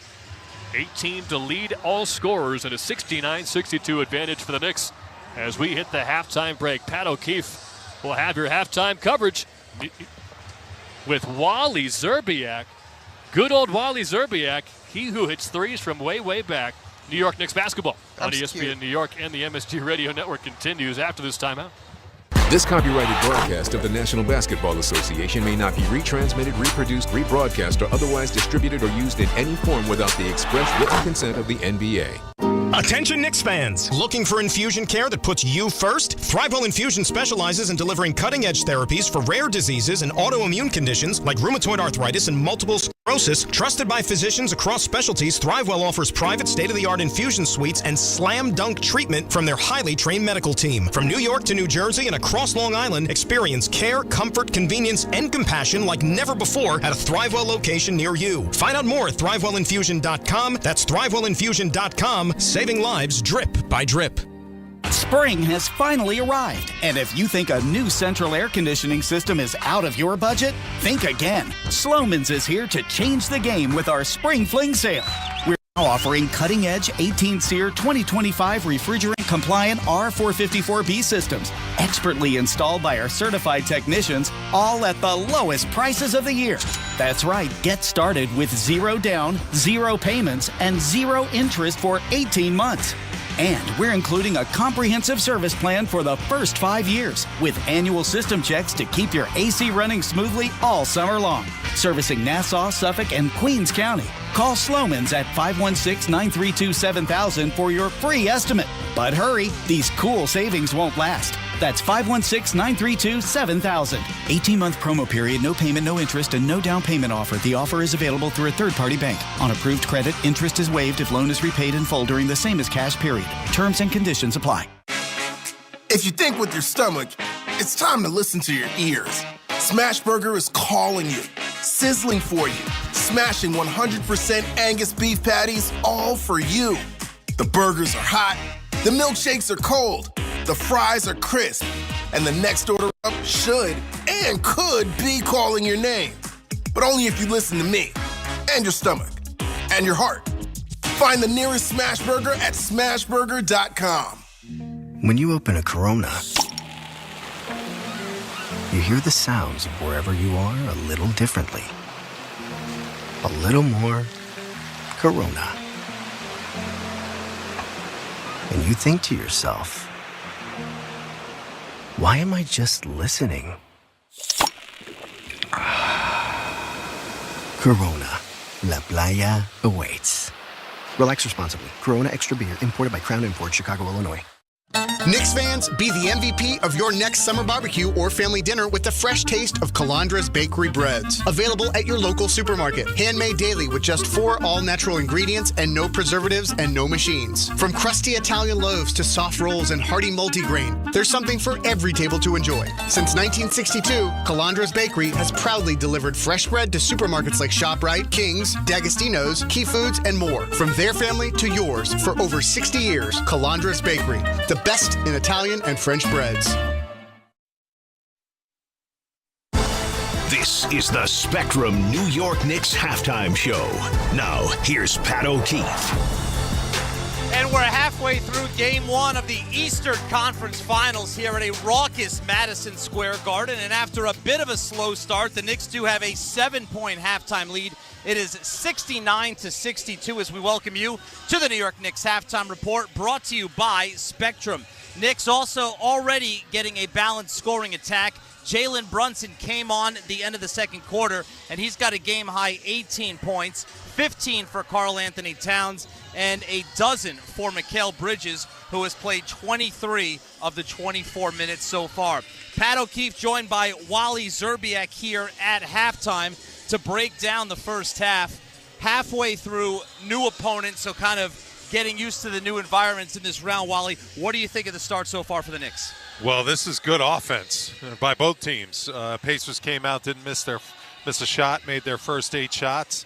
Knicks needed to settle in and figure out how they were attacking them. I think they used the pick and roll very well. They spaced the Knicks, and they're going to have to continue to work on that for the rest of the series. But I love the way the Knicks played on the offensive end of the floor. They really shared the basketball. In order to beat the Pacers, you got to take the challenge. They're going to give you open looks. They're going to dare you to make shots, and you got to make them when they're there. And the Knicks made them in the first half, shot 51%, put up 69 points. Part of the offense is the offensive rebounding, and they've got 6 of those already, leading to 9 second-chance points. Mitchell Robinson came on midway through the first quarter, grabbed 3 offensive rebounds. What'd you think of his impact?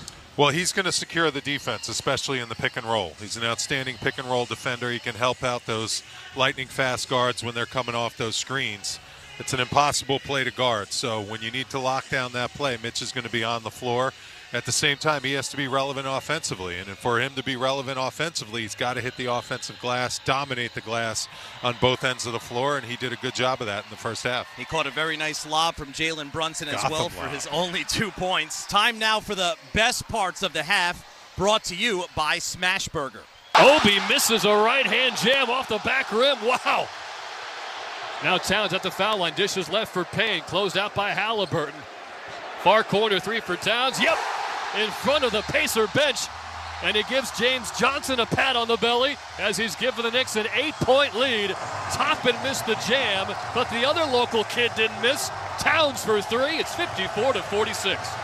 So we spoke about Mitchell Robinson, the starting half of the center duo, Karl Anthony Towns. That's maybe the biggest difference that I've seen from the Boston series to the first half of the first game here.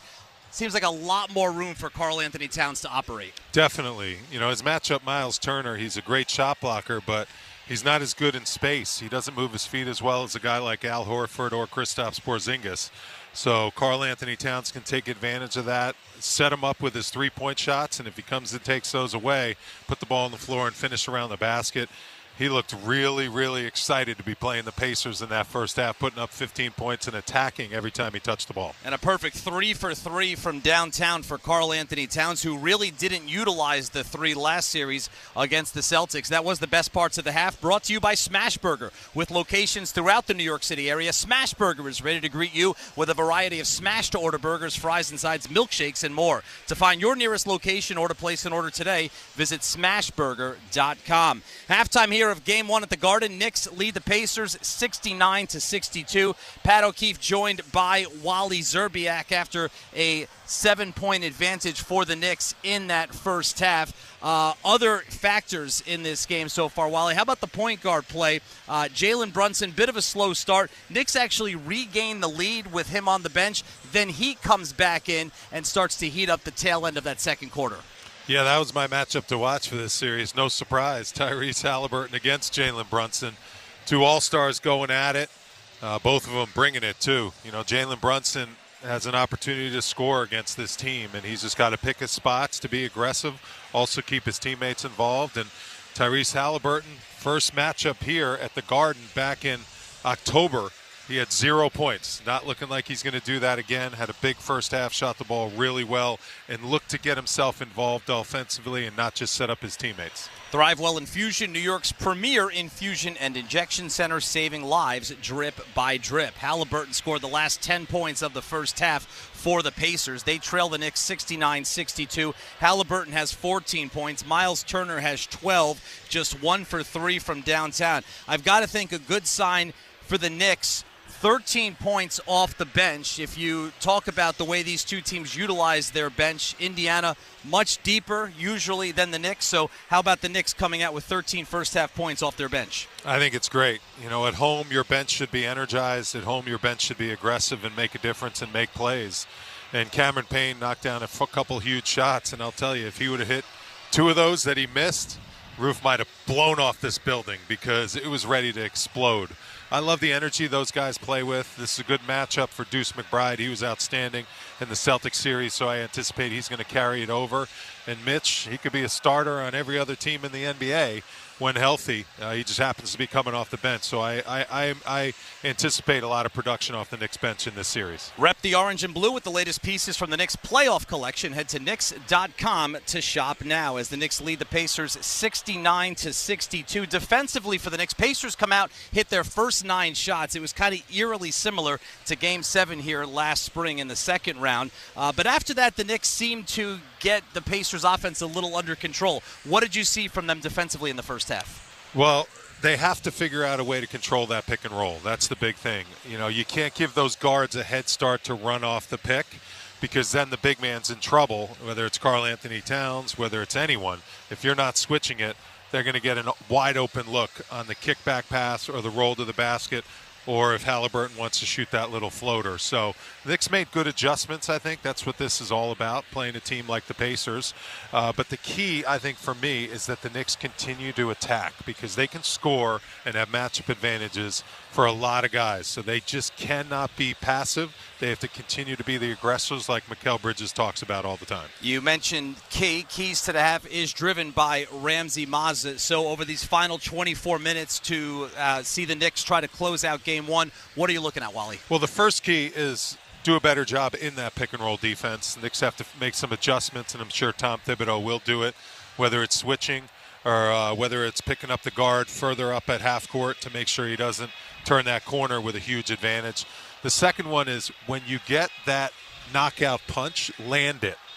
In that first half, the Knicks had a 7-point lead. They had a couple open threes in transition. If those would have gone in, that can demoralize a team. The Pacers are hanging around, so if the Knicks have that opportunity, put them away. And the last thing I think is just, you got to defend home court in Game 1 in a Game 7 series. It's so important. This Pacer team, I think if you get them chasing, I don't think they like that. I think they're a team that likes to be ahead. They like to play and flow with confidence and win rhythm. And then when they got to grind and get themselves back into a series, I don't anticipate that's going to be their strength. So take care of business, get game one at home. All right, they're halfway there. Wally, great stuff. You got it. Wally Zerbiak here with us at the Garden. Keys to the Half, driven by Ramsey Mazda. It's the experience of driving a new Mazda and buying a new Mazda from Ramsey Mazda. Choose wisely. Choose Ramsey Mazda. Wally's second key spot on. This place is ready to explode. The Knicks had a couple of chances in that first half to make that happen. We'll see if it presents itself in the second half. Stay in the know about all things postseason on our playoff hub. From purchasing tickets to our Crosstown Express schedule and more, head to Knicks.com/playoffs. And that was the New York Knicks halftime report, brought to you by Spectrum, a fast and reliable connection backed by a 100% U.S.-based workforce, so you get the best customer service experience possible. Spectrum, second half coming up with Tyler and Monica as the Knicks lead 69-62 at the break. I'll see you on the post-game show as you're listening to New York Knicks basketball on ESPN New York and the MSG Radio Network. This has been the Spectrum New York Knicks halftime show. The second half is coming right up.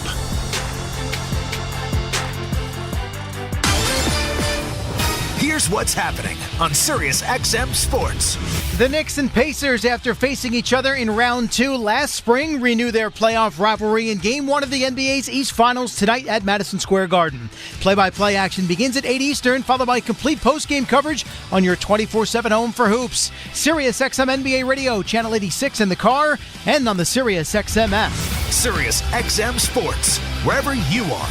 Your team plays here. The NASCAR Cup Series is on Sirius XM. We're back on the track Sunday, 5 p.m. Eastern. It's the Coca-Cola 600 from Charlotte Motor Speedway on Sirius XM NASCAR Radio Channel 90 and on the Sirius XM app. For up-to-date betting lines, fantasy plays, and the latest NASCAR news, catch the pre-race show before every Cup Series race. Plus, 2 hours of post-race coverage on SiriusXM NASCAR Radio Channel 90. The first place to talk hoops every weekday morning is the starting lineup with Frank Isola and Brian Scalabrine. Overrated? Do you watch the guy play? He's unstoppable. They're breaking down all the latest from the association. I think he's a baller, and I think people would give up assets to get a guy like that. Along with some laughs. Kevin Durant, you need to get married and be miserable like the rest of us. Reprimanding the fans for booing. It's like, come on, man. The starting lineup, weekday mornings from 7 to 10 Eastern. Only on Sirius XM NBA Radio, Channel 86, and the Sirius XM app. Fantasy Sports Radio is helping you win your fantasy leagues right now on Channel 87. Say goodbye, home run Aaron Judge. From in-season fantasy baseball management to helping you prepare for your fantasy football drafts, Fantasy Sports Radio is here to help you dominate. Don't ever take a player that you don't intend to keep all year. Don't do it. It's terrible management. Fantasy Sports Radio, your home for fantasy sports. Channel 87 and on the Sirius XM app. New York, New York. Game time, it's Tully time. The start of the second half, as you may have just heard, their beautiful song is brought to you by Tullamore Dew Irish Whiskey, the original triple distilled, triple blended, and triple cask matured Irish whiskey. Be sure to grab a Tullamore Dew or try the all-new Tullamore Dew Honey during tonight's action. Well, it was a 9-for-9 start for Indiana. They literally could not miss. The Knicks survived that, punched back in a big way. And as Wally Zerbiak told Pat O'Keefe during our halftime show, now they want to deliver the knockout punch. They've got 18 from Brunson, 15 from Towns, and 12 from Bridges, all part of a 69-62 Knicks lead at the halftime break of Game 1 of the Eastern Conference Finals. Thrivewell Infusion, New York's premier infusion and injection center, saving lives drip by drip. Tyrese Halliburton had 10 points in the last 5 minutes of that second quarter. Miles Turner has 12 right behind his 14. And for the Knicks, they got 8 very impressive minutes from Mitchell Robinson. He was able to pull down 3 offensive rebounds, and that could very well be a key to victory tonight and all series long, Monica. Yeah, I think Mitchell Robinson and Deuce McBride, although Cameron Payne has 6 points tonight, the conversation around the productivity of the Knicks bench, I think when you look at the stats on the year, you have to bear in mind how few games during the course of the regular season Mitchell Robinson was actually available. And so that stands to have the opportunity to really change this series. But like I said to you, Tyler, in the first quarter, I'm waiting to see which one of these teams really wants to exert their will on the defensive. And this has been fun, don't get me wrong. But I want to see which defense is going to be felt more. Yeah, part of that Mitchell Robinson conversation is the fact that this is the first time Indiana's seen him all year. Brunson to the basket, left side of the paint, missed a floater, offensive rebound. Hart out to Anunoby, dishes left to Bridges, catch and drive back to OG up top. He'll drive left side on Nembhard, gets to the elbow, now steps back beyond the left wing arc. Good close out from Turner, 3 to shoot. On the other end, it's Bridges. Baseline leaner got double teamed and fouled in midair by Tyrese Halliburton, who puts his hands on his head. He knows that was a bailout. And free throws should be coming for Bridges. 69-62 Knicks. 32 seconds into the third quarter. But shooting 50% from the field and with 12 points tonight, Mikal Bridges sort of demands that sort of urgency, as you don't want the Knicks, if you're the Pacers that is, to start this quarter with a tremendous momentum. And so yes, in fact, a bailout call, but the urgency is out of respect of the productivity that he's already had here tonight. Bridges misses the first free throw, which is understandable because it's the first foul shot he's taken since round 1. You are so kind. It is not understandable. He was 6 of 7 against Detroit. I mean, it's not all that kind. I'm calling him out for not having a free throw attempted in 6 games against Boston. And he misses the second. Off the back rim. Would you leave $1 on the street? I literally found $3 at my parents' house walking the dog. I picked all 3 up. And? That is just like free throws. You don't leave money on the street. Don't leave free throws on the table. Did you look around for its previous owner? I figured it wasn't that much, so I kept going. Halliburton missed a right-hand layup. Very honest as always, Monica McNutt. Hart the rebound, sprints into the front court, stopped at the foul line by Nembhard, picked up his dribble. Towns trying to break free. Nembhard reaches in and pokes it all the way to the backcourt. Hart will go get it. 10 to shoot, top of the key. Passes left to Bridges, far side angle Brunson. Faces up on Neesmith, rip through move, gets to the far baseline, steps back, pump fake, leans in, 3 to shoot, leans in again, finds Anunoby in the paint, 2-hand jam around Halliburton, Knicks by 9. Outside of the 3 that opened up the scoring for OG Anunoby in the first half, that is the most assertive basket and then assertive defensive play we've seen from him all night. Anunoby blocks Siakam, loose ball came out to the perimeter for Indiana. Halliburton drives right side and scoops home a righty layup around Towns. It's 71-64 Knicks. 95 seconds into the second half. Bridges gets it to Brunson, far side angle, just inside the three-point line with his back to Nembhard. He's dominated this matchup for the last 2 seasons. He'll take him to the far block, dishes to a cutting Hart, out to Anunoby, wide open left wing 3, off the back rim, and Siakam gets the rebound. Anunoby 2 of 7 in this game. He does have 1 step-back three-pointer.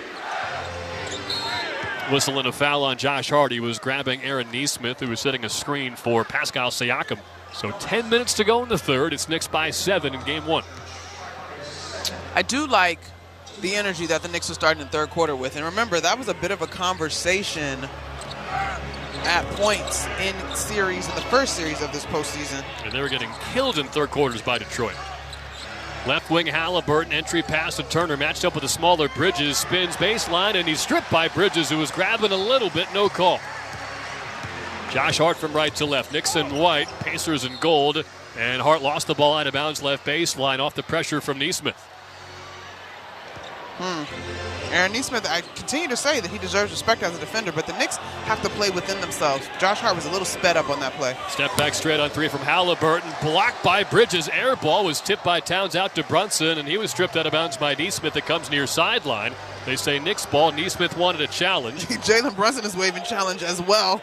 It's funny, the same thing happened on the other end. Hart wanted a challenge, and Neesmith said, go right ahead. 9.5 to go in the third. Knicks 71, Pacers 64.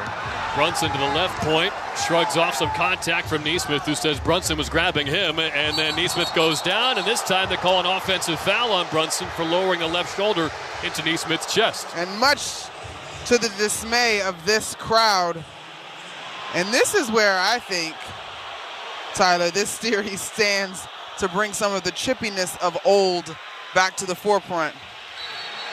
Now, Brunson was tripped up as there is a whistle and a timeout. I believe Tom Thibodeau is challenging.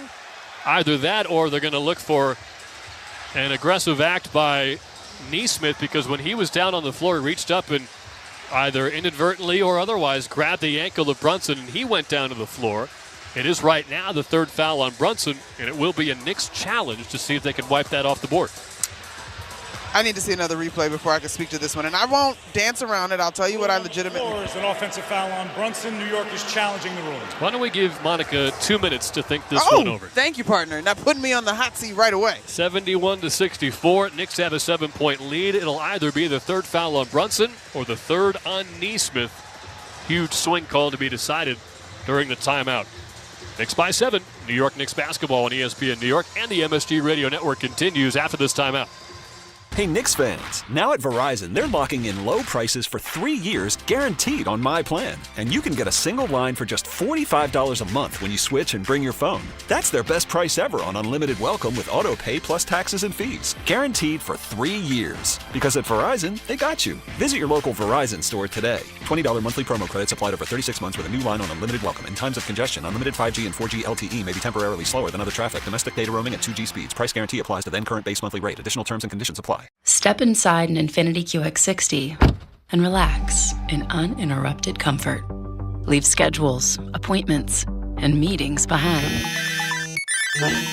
That can definitely wait. Just turn on the available massage seats and unwind for just a little longer until you feel infinitely you. Discover more about the Infiniti QX60 crossover at InfinityUSA.com. Get a double-digit bonus exclusively for Knicks fans from Food Bazaar Supermarket. Take $10 off of your order of $50 or more when you shop online at shop.foodbazaar.com. Plus, your first delivery is free. Go to shop.foodbazaar.com and use promo code FANSGET10 for the largest selection of international foods, an all-star lineup of the freshest meat, seafood, and produce, and $10 off of your first order of $50. Use promo code FANSGET10 at shop.foodbazaar.com. Hey, basketball fans, ready for the NBA playoffs? Get in on the action throughout basketball's most exciting time of the year with BetMGM, an authorized gaming operator of the NBA. BetMGM and GameSense remind you to play responsibly. See BetMGM.com for terms. 21 plus only. 21 years of age older to wager and physically present in New York and New Jersey only. Existing customer offer. Subject to eligibility requirements. Rewards vary and expire in 1 to 7 days. Gambling problem? In New York, call 877-8-HOPE-NY or text HOPE-NY 467-369. In New Jersey, call 1-800-GAMBLER. Rusev to overturn the ruling on the floor, therefore the challenge is unsuccessful. Yeah, that was emotional. 71-64. Knicks lead the Pacers, but they don't win the challenge. Knicks will not have another one for the rest of the game. Zach Zarba, he may have caught the tail end. He said there was nothing conclusive, so that kind of tells you it's a close call, but the left shoulder contact from Brunson overruled the initial reach in by Nesmith, and then whatever tripping he did when he was on the ground to get Brunson down to the hard court. So 9:16 to go in the third. Pacers ball, and Brunson gets his third foul. I thought that was a little bit of a surprise that the Knicks actually went for the challenge. It felt a little bit emotional.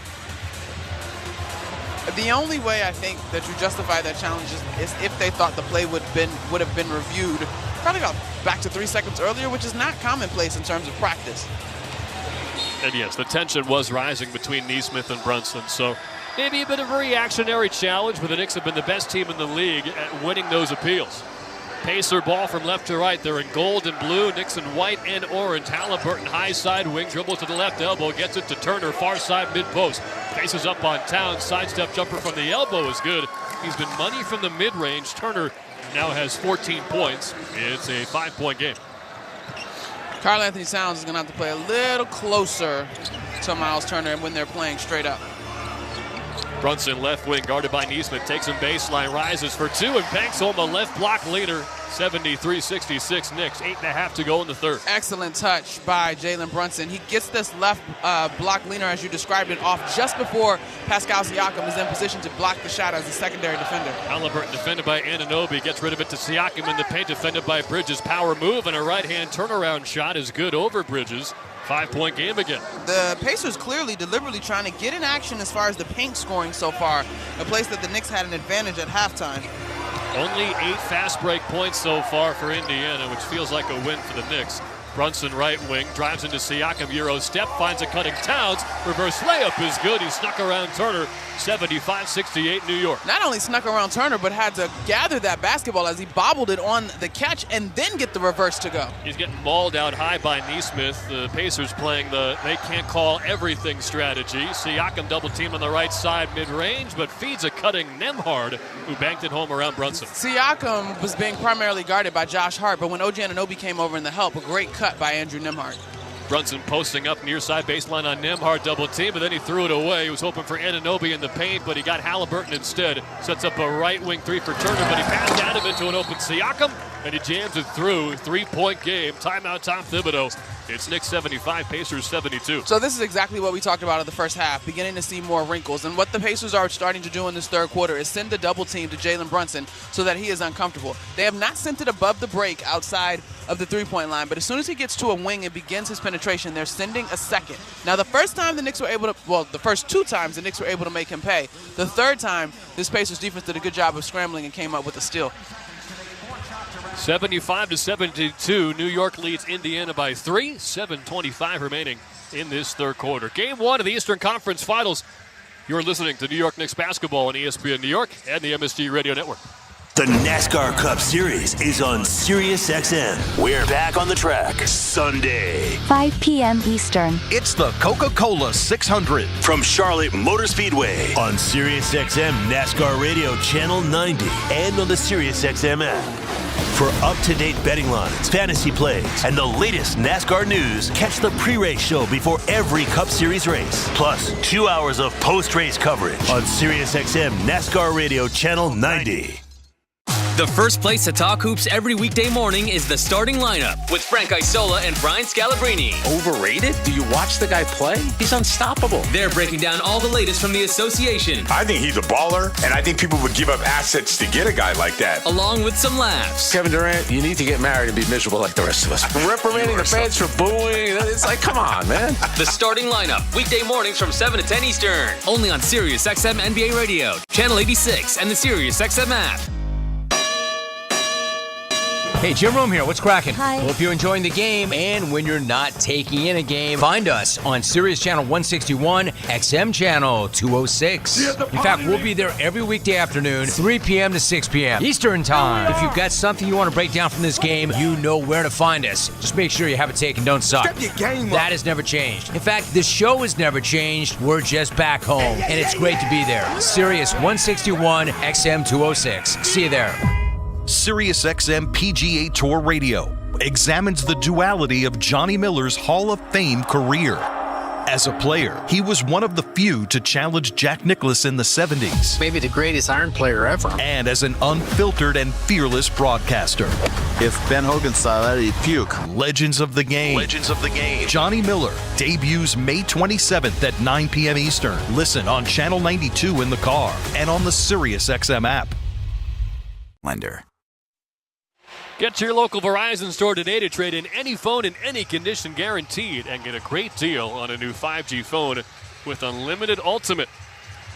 Alongside Monica McNutt, I'm Tyler Murray. It's 75-72. Knicks have led by as many as 9 in this third quarter, but Pacers with a nice response. They brought it back to a 3-point game, forcing Tom Thibodeau to call his third timeout. So Knicks will have the ball. They will at least have OG Anunoby and Mikal Bridges on the floor when play resumes. The other three Knicks not out there yet. One of the stats I was watching, Tyler, is points in the paint. The Knicks were plus 12 in points in the paint at halftime. Since the start of this second half, though, the Pacers have 8 points in the paint, and the Knicks have just 4. So they are using that double team to help create offense that they can get out into quicker. And then as they spray the ball around the perimeter, pace is, again, not just coast-to-coast, rim-to-rim. Pace is also something that is applicable in the half-court set. And so they've been making the Knicks pay by finding the soft spot. Often it's been at the rim. The Pacers have 4 scorers in double figures. Knicks have 3. They're one Josh Hart bucket away from having 4 of their own. Knicks ball from right to left. They're in white tonight. Pacers in gold and blue.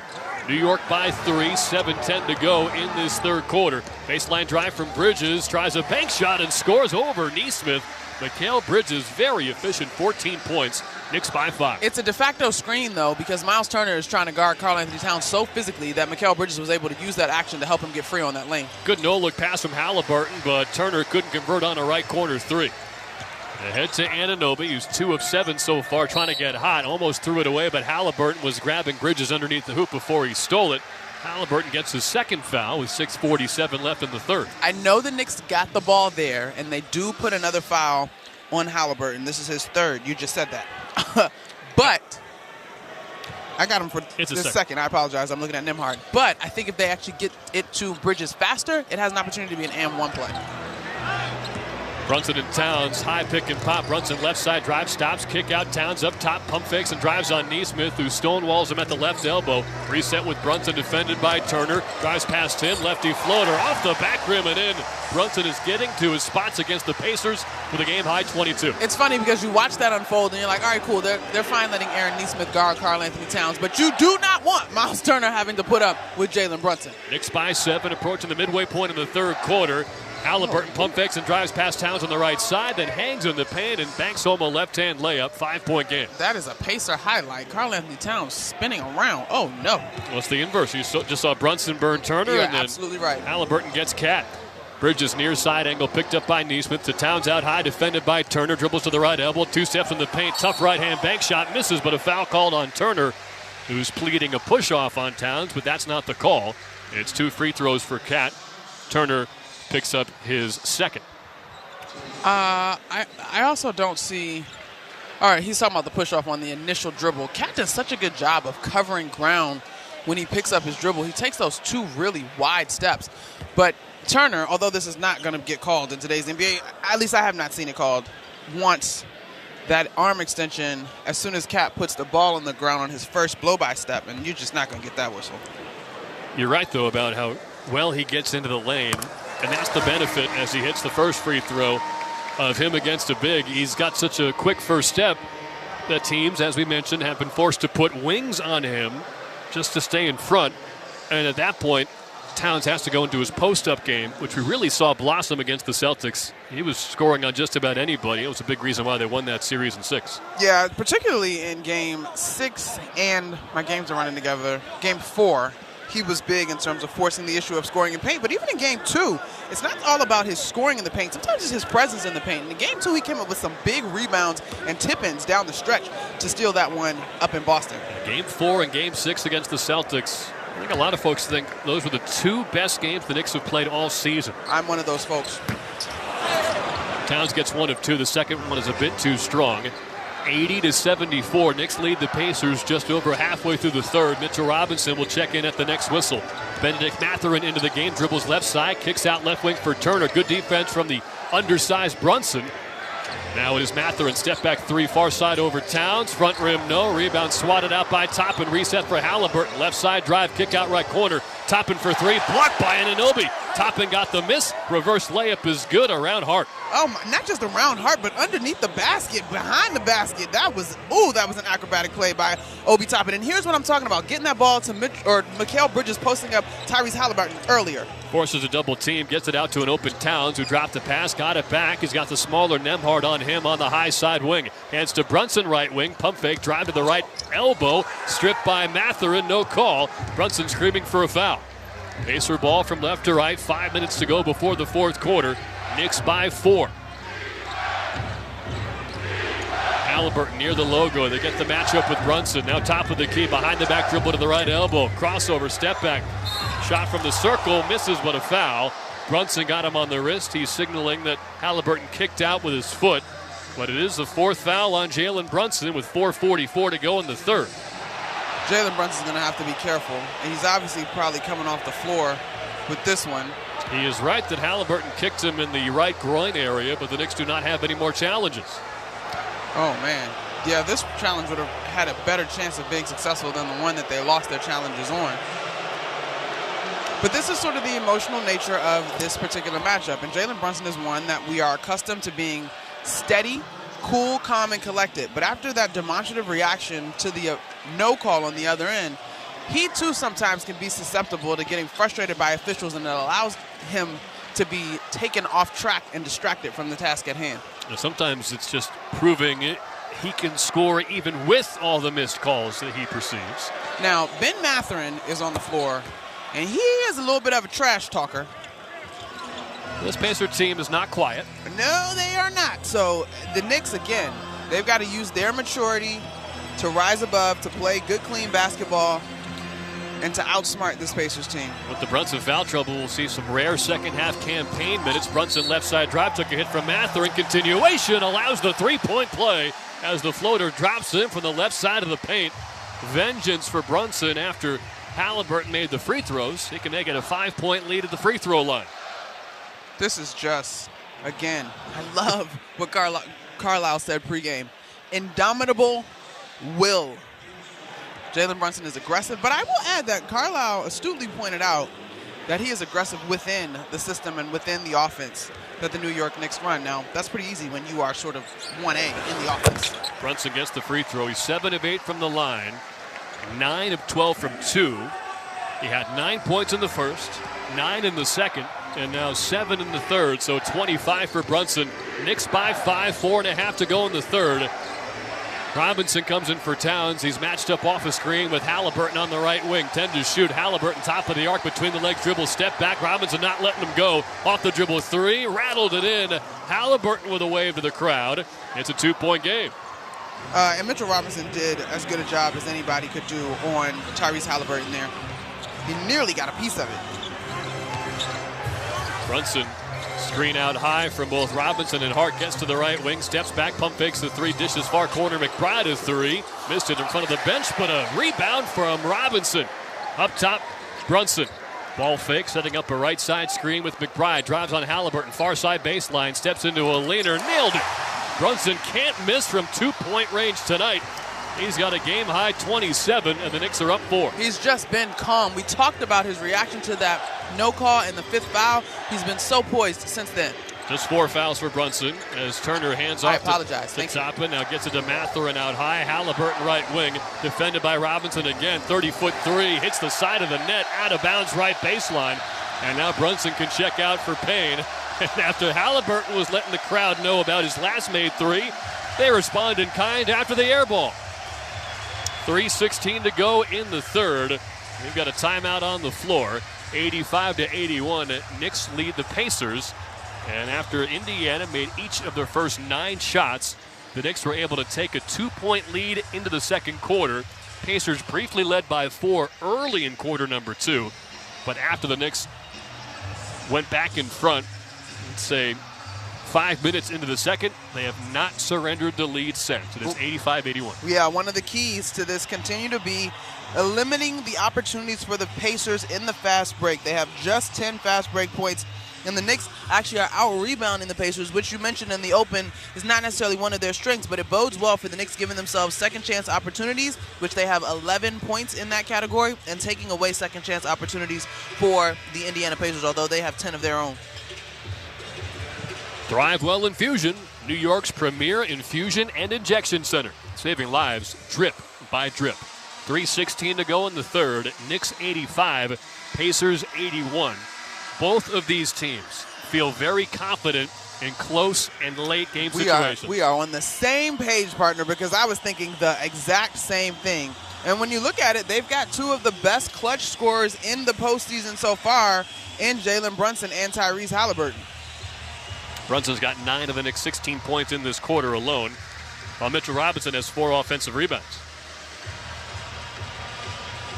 Halliburton, those 2 game winners, and against both Milwaukee and Cleveland, these Pacers pulled off wins, trailing by 7 points in the final minute. Knicks ball from right to left. It is Payne and McBride in the backcourt. Bridges on the drive. Far side, mid-range turnaround, in and out. Rebound tipped by Robinson, but a good box out from Bryant to keep him away. Halliburton from left to right.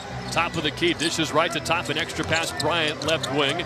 Marked by Robinson. The 2 big men out at the top of the arc. TJ McConnell is checked into the game. He gets to the right wing. Defended by Payne. Pick and roll with Bryant. Ducks in the left side. Reverse lay from McConnell. No follow. Missed by Bryant, but a foul. As Robinson got a piece of him as he tried to put it back up and in off the offensive rebound. It is a 4-point Knick lead. 2:41 to go in the third. And our producer, Ray Santiago, has assumed his nerve-wracking position of leaning over the press box glass. You can tell when things are getting tense when Ray has that posture.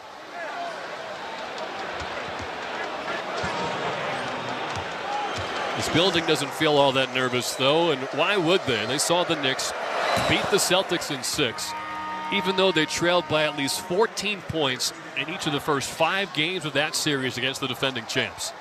Bryant gets the free throw off the front rim. He'll have another as Hart comes out. So it is Payne, McBride, Bridges, and the double big lineup. Robinson and Towns for the first time.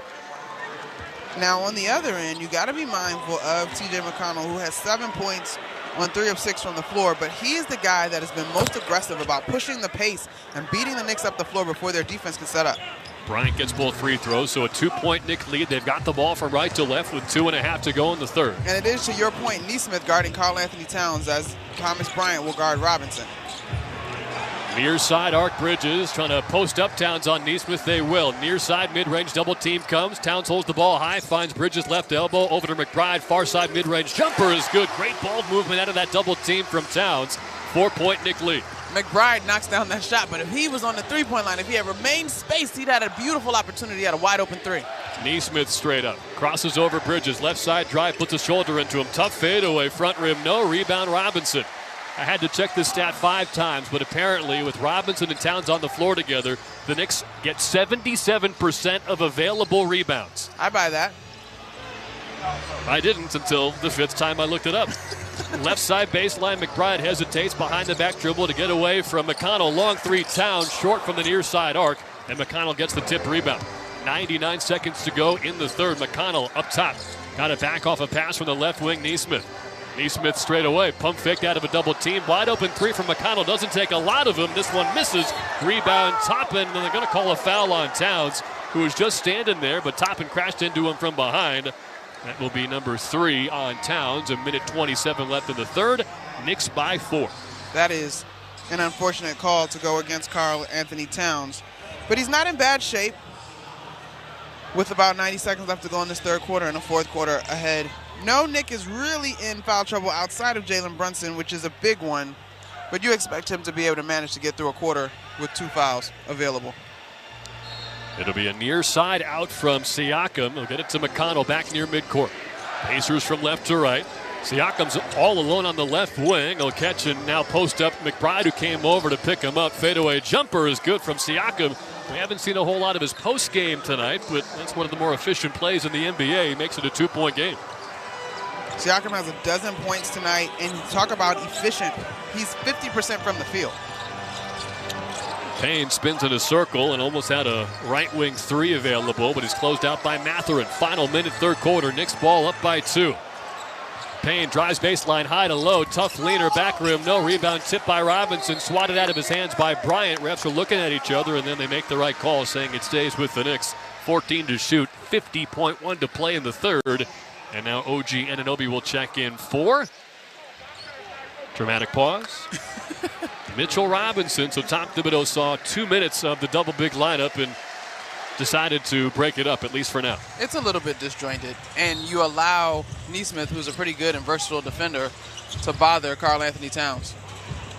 Towns has the ball near side wing, drives baseline on Siakam, took a hit, and they will call the foul. The ball came free, and it would have been a turnover, but they got that one right. Siakam threw his chest into Cat, driving left baseline. And so Towns will head to the free throw line. Knicks by 2, 44 seconds left in the third.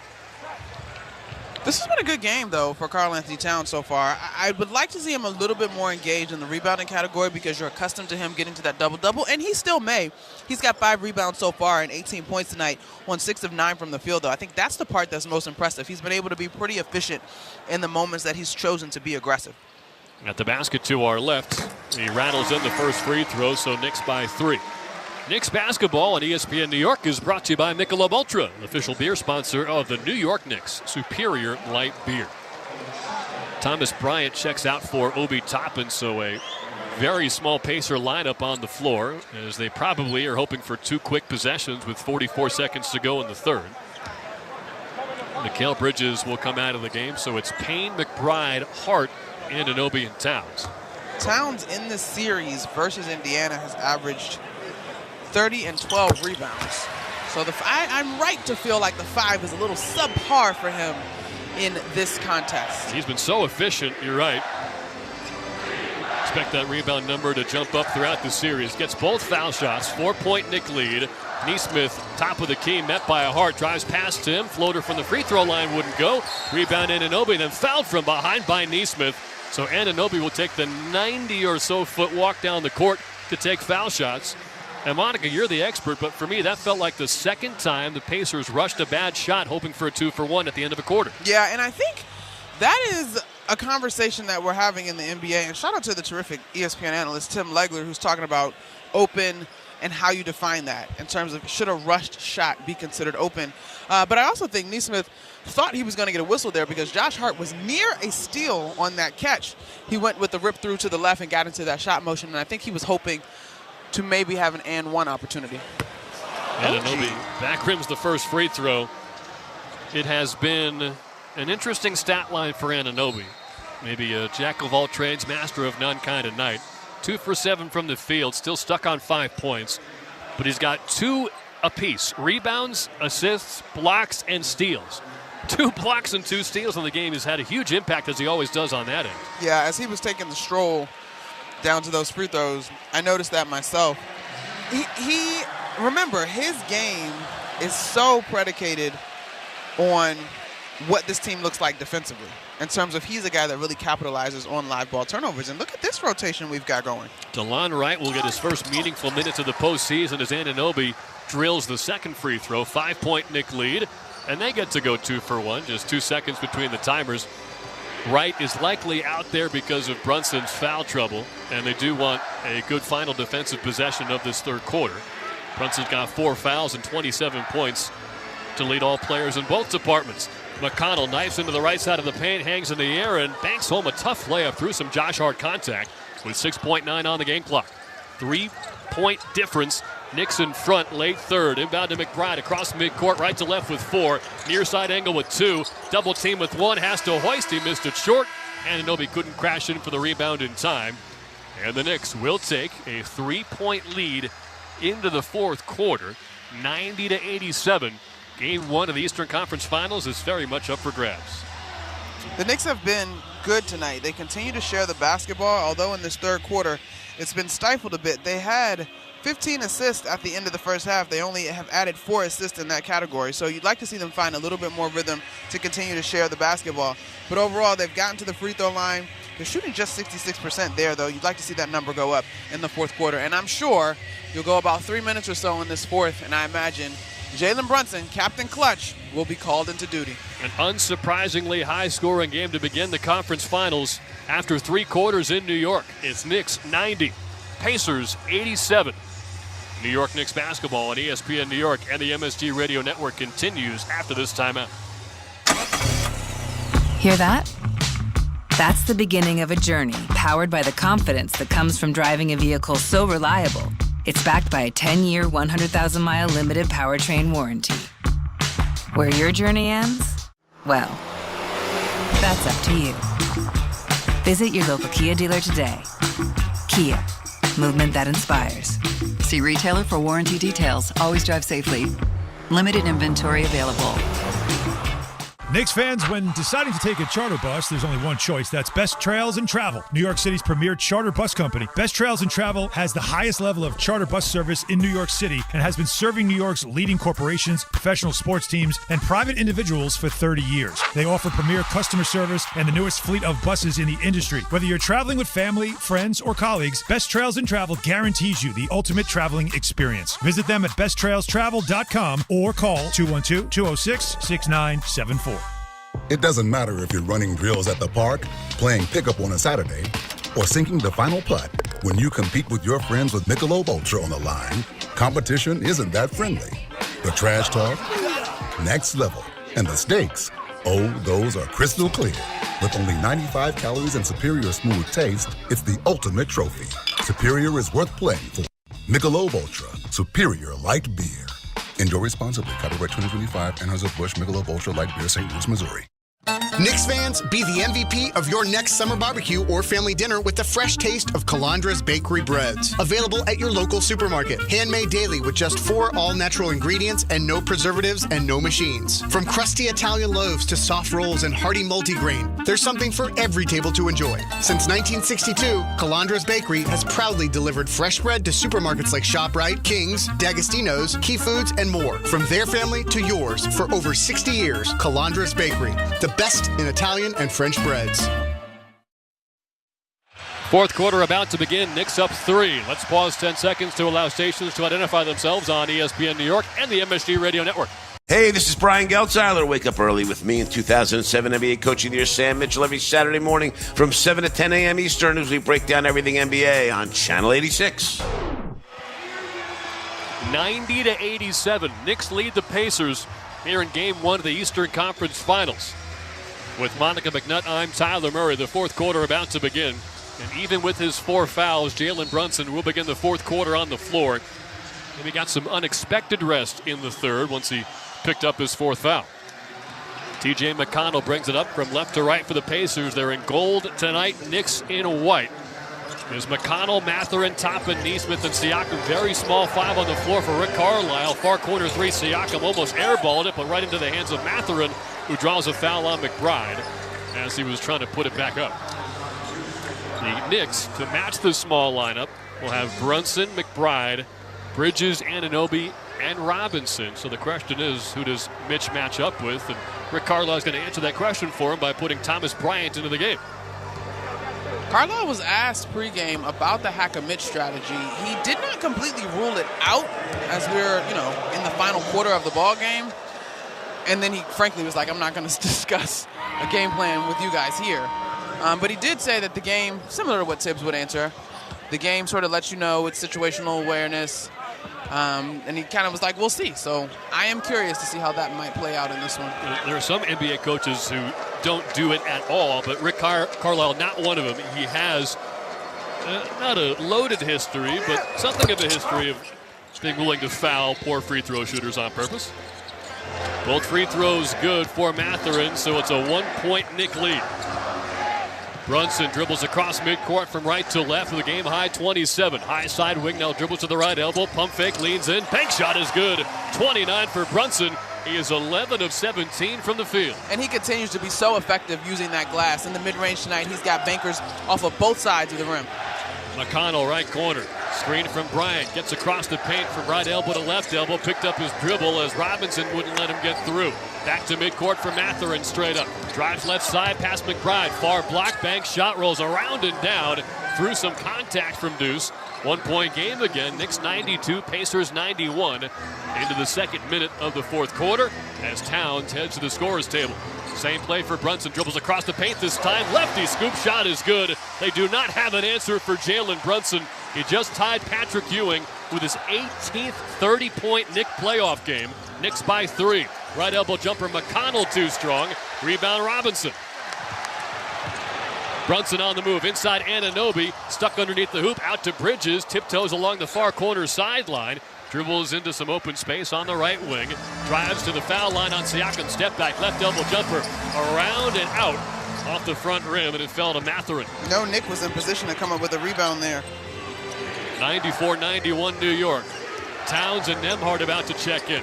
They're leaving McConnell alone on the perimeter. Not a confident three-point shooter. He'll drive baseline on Brunson. Stops underneath the hoop and draws the 5th foul on the Knick captain.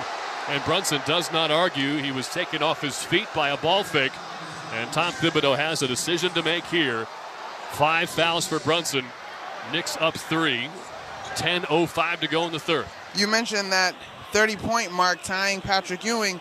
He is also the leading scorer in these playoffs in the fourth quarter with 114 points. And it's really not even that close. The next guy previously had been Nikola Jokic until this series round, I should say, got underway. I had just said that the Pacers do not have an answer for Jalen Brunson. Well, they found one. He had him in foul trouble. And now Josh Hart will come into the game, as Brunson has been stoically standing with his hands on his hips. Although Bridges and Brunson both go to the scorer's table. And Bridges was just maybe getting some chalk.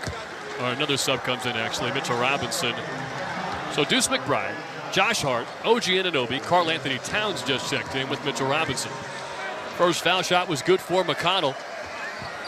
Second one rims out, rebound Towns. Who's got to carry the load here for the Knicks without Jalen Brunson? Well, with this group, I imagine that you play a little bit faster. Deuce McBride likes to push. Obviously, Josh Hart and OG Anunoby also like to run. But I'll be curious to see where Karl Anthony Towns plays as he's setting a screen at the top of the key. He's defended by Siakam right now. Anunoby left wing has the smaller Mathurin on him. Step back three-pointer. He got it!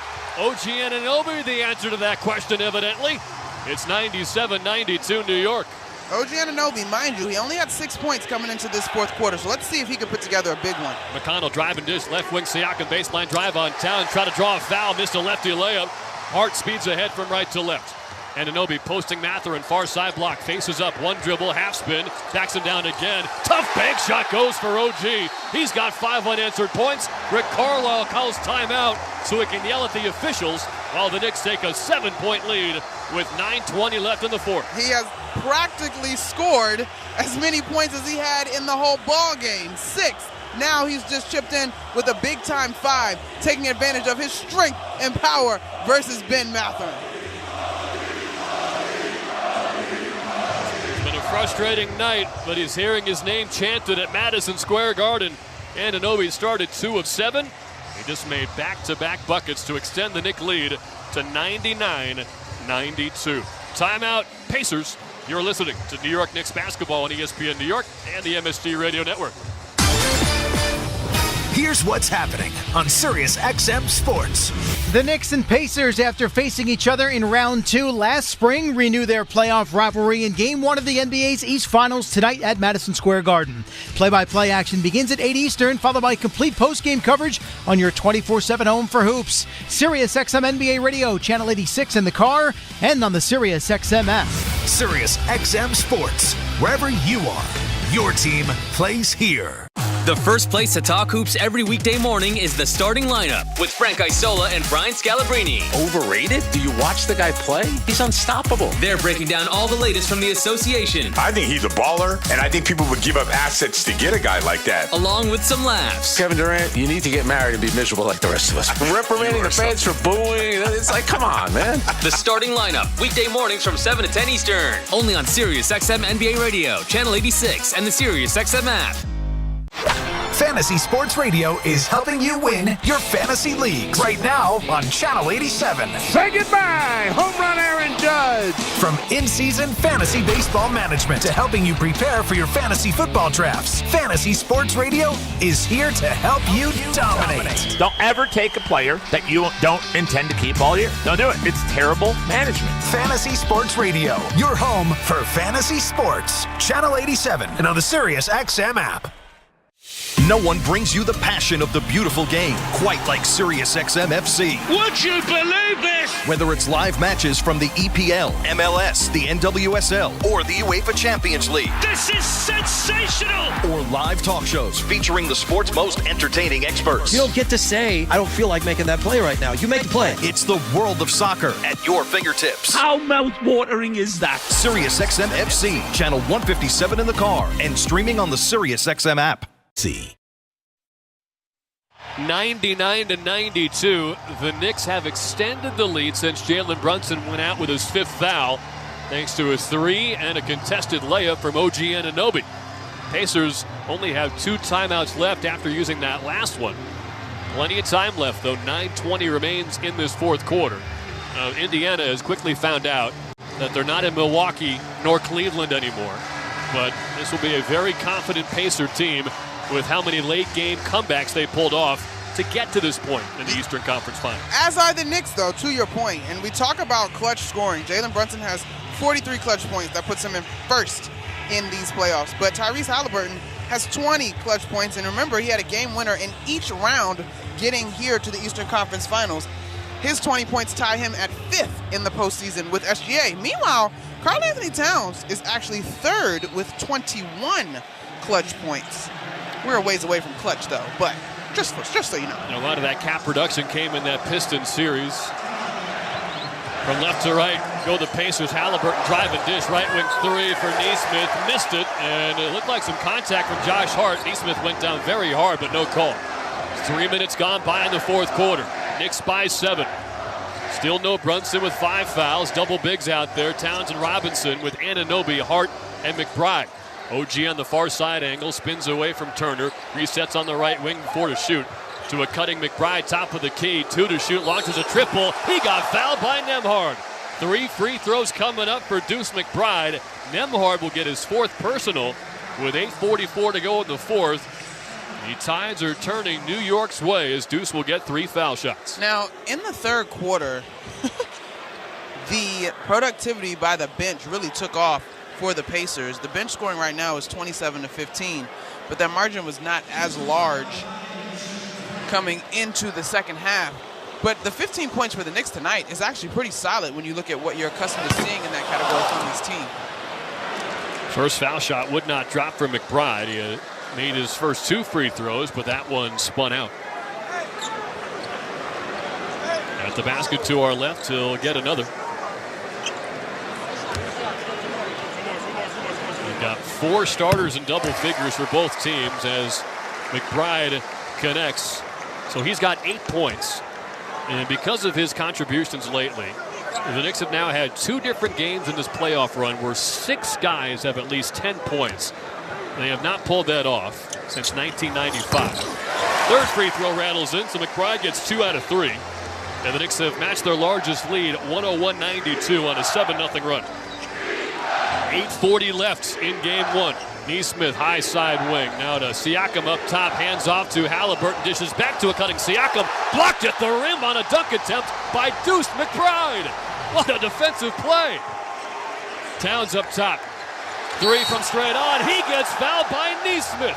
The parade to the foul line continues. After 3 free throws for McBride, you're going to get 3 more for Towns. They just showed a replay of the McBride block at the rim on Siakam. That is an unreal defensive play. Don't you forget, Deuce McBride also played football now. He is not afraid of contact, and he certainly can jump.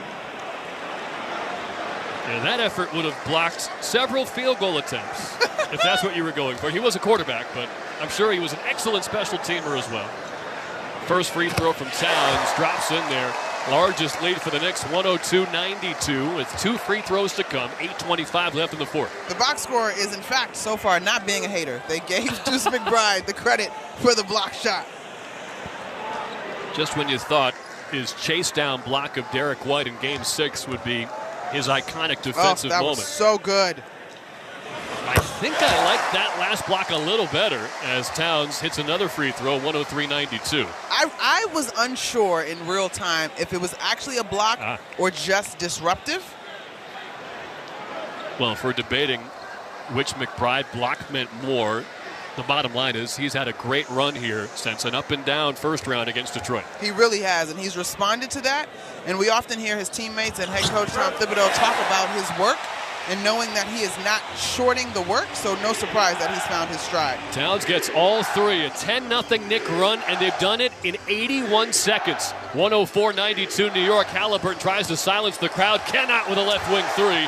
Rebound Robinson was getting pushed out of bounds. He saved it to Hart. Since Brunson went out, it's 10-0 Knicks. Anunoby for 3, wide left from the near side arc. Tipped out of bounds off of Indiana, thanks to a hustle play by Robinson.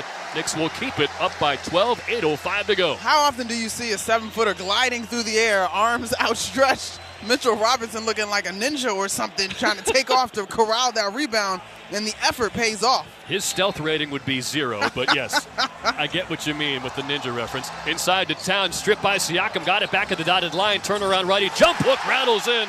Karl Anthony Towns has 25, and the Knicks lead by 14. Karl Anthony Towns has done that twice tonight of note, sort of bobbled the basketball and still able to convert. Josh Hart had a play like that, and it just speaks to the grittiness and the focus of these Knicks. Nesmith dribbles to the far side corner. Hart gets a hand in there and strips him. 7:45 to go in the 4th. It's 106-92 Knicks. I didn't hear it myself, Monica, but our friend on Twitter, at New York Basketball, had a mic'd up quote from Tyrese Halliburton on TNT where he said, quote, "We have to win the Brunson-less minutes." They have lost the Brunson-less minutes 12-0. in the last 3 minutes. Well, there's still lots of basketball left to play, but that is a great call out as Karl Anthony Towns comes up with a block for Pascal Siakam. Siakam got it back, spins right baseline, trying to hold his pivot foot, went into a split, passes to Nembhard, who missed a foul line jumper, and Hart wins the rebound from Nesmith. Hart inside to Anunoby, posting up Siakam, rip through move, and a running bank shot. Rick Carlisle needs timeout. It's 108-92 New York. They're on a 14-0 run. They've got a 16-point lead with 7:22 to go. Tom Thibodeau often talks about Jalen Brunson's ability to show up with his best when his team needs it the most. Tonight it has been contagious, and that award goes to OG Anunoby, who had 6 points coming into the fourth quarter and now has 13 points with 7:22 left to go. I'm not going to lie, though, LT. I thought that last play he was going to get up on that rim and pull it down. He went for the layup, but the bucket still counts. Pacers are finding out, though, Monica. They're not in Cleveland anymore. The Knicks are taking it to him here in the fourth, 108-92 with 7:22 to go in the final frame of Game 1. The Pacers have used their penultimate timeout. New York Knicks basketball on ESPN New York and the MSG Radio Network continues after this timeout. New York Presbyterian gives you the healthcare choices you want, like over 450 locations in Manhattan, Brooklyn, Queens, and Westchester. Virtual care that lets you connect with us digitally. World-class doctors from Columbia and Weill Cornell Medicine, and Health Matters, an online source for the latest health and wellness topics and tips. Experience extraordinary healthcare when and where you need it. Stay amazing. New York Presbyterian. Restrictions apply. Serving contractors, builders, and homeowners in the tri-state area since 1987, Brooklyn Window & Door is New York City's largest stocking dealer of quality Andersen window and doors. The professionals at Brooklyn Window & Door will help solve any of your window replacement needs or applications. Visit Brooklyn Window & Door's award-winning showroom to see the complete Andersen product line, including the 400, 100, A&E series. Andersen, built, backed, and serviced like no other window. Visit Brooklyn Window & Door at 185 30th Street in Brooklyn or call 718-WINDOWS. When you open a Corona, you hear the sounds of wherever you are a little differently. A little more Corona. And you think to yourself, why am I just listening? Corona, La Playa awaits. Relax responsibly. Corona Extra Beer, imported by Crown Imports, Chicago, Illinois. Hey, basketball fans, ready for the NBA playoffs? Get in on the action throughout basketball's most exciting time of the year with BetMGM, an authorized gaming operator of the NBA. BetMGM and GameSense remind you to play responsibly. See BetMGM.com for terms. 21 plus only. 21 years of age or older to wager and physically present in New York and New Jersey only. Existing customer offer. Subject to eligibility requirements. Rewards vary and expire in 1 to 7 days. Gambling problem? In New York, call 877-8-HOPE-NY or text HOPE-NY 467-369. In New Jersey, call 1-800-GAMBLER. 108-92. It's been a very tight game until recently. Now, a long way to go. 7:22 left in the fourth. But improbably, since Jalen Brunson checked out of the game, the Knicks have gone on a 14-0 run, led by OG Anunoby, Karl Anthony Towns, Josh Hart, Mitchell Robinson, and Deuce McBride. And they will all stay on the floor against the starting five of Indiana. By the way, Monica, I inadvertently punched you. It was actually kind of on purpose. Charlie Ward is here. Amazing. Which means in the building tonight, all 5 starters from the Knicks team in 2000, the last time they were in the Eastern Conference Finals against these Pacers. They are here at MSG. You got Charlie Ward, Latrell Sprewell, Allen Houston, Larry Johnson, and of course Patrick Ewing. Pascal Siakam from left to right in the paint, tried to body Towns, got the call and scored in the middle of the lane. So momentum shifting here, a 3-point play opportunity for Siakam. It's a 14-point game. Now here is where you need to be mindful if you're the New York Knicks. Lots and lots of time left to play in this basketball game. And we have seen, as the Knicks have been a part of, 20-point leads come and go, and with 7 minutes and 18 seconds and a 14-point lead, you cannot take your foot off the gas. You cannot rest on your laurels. Your defense still needs to be attentive and locked in.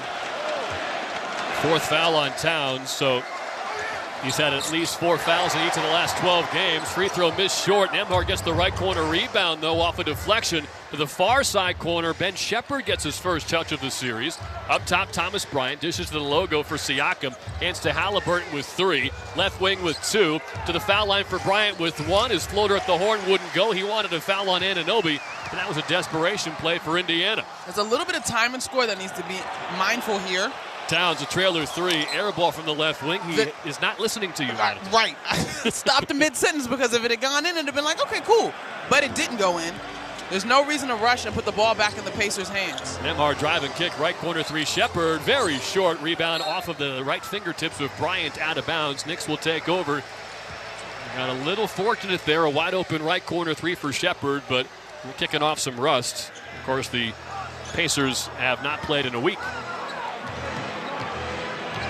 Josh Hart will bring the ball up from right to left. Jalen Brunson out of the game with 5 fouls. He's still got 31 points in 28 minutes.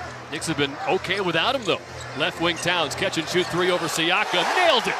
That's a great screen by Mitchell Robinson, keeping Thomas Bryant from switching out because Siakam got lost. Towns is 4 of 6 from downtown, so more threes tonight than he had all of 6 games against Boston. Nembhard hits a left elbow fall away. 111-96. Knicks by 15 as we hit the halfway point in the fourth quarter. Hart was taking his time to pick up the ball on the inbound and kill some extra clock. McBride will sprint across midcourt from right to left. Knicks in white and orange, Pacers in gold and blue. Left wing Hart, they'll post up Towns on Siakam near baseline. Faces up from 15, jab step, whips a pass right wing, wide open Anunoby. Pump fake, sidestep, reload, couldn't hit the 3. Offensive rebound to Hart, came loose to Bryant, tipped out of bounds off of Indiana. That may have hit Hart's chest last. Pacers do have a challenge, their players are asking for it, but for now it'll stay with New York. The Pacers only have 1 timeout left because Rick Carlisle is trying to stop an overwhelming Knick run a couple of times, and they will not challenge. Inbound to Anunoby near corner. Pump fakes, drives on Nembhard and pushed off. Offensive foul, and he missed the step-back jumper anyway. So Anunoby picks up his 3rd.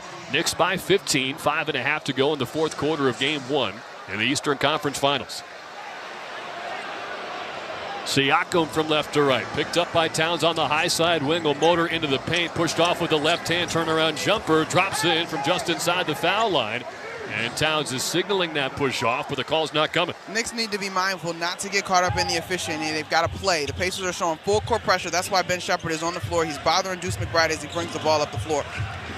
They've also not had much success with Nembhard. 4 fouls for him in 29 minutes. Nembhard defending McBride on the right angle.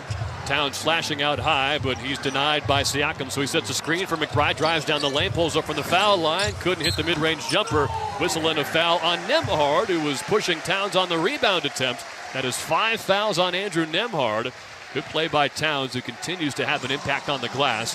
And the cheers you're about to hear are for Jalen Brunson, who jogs to the scorer's table with Mikal Bridges right behind him.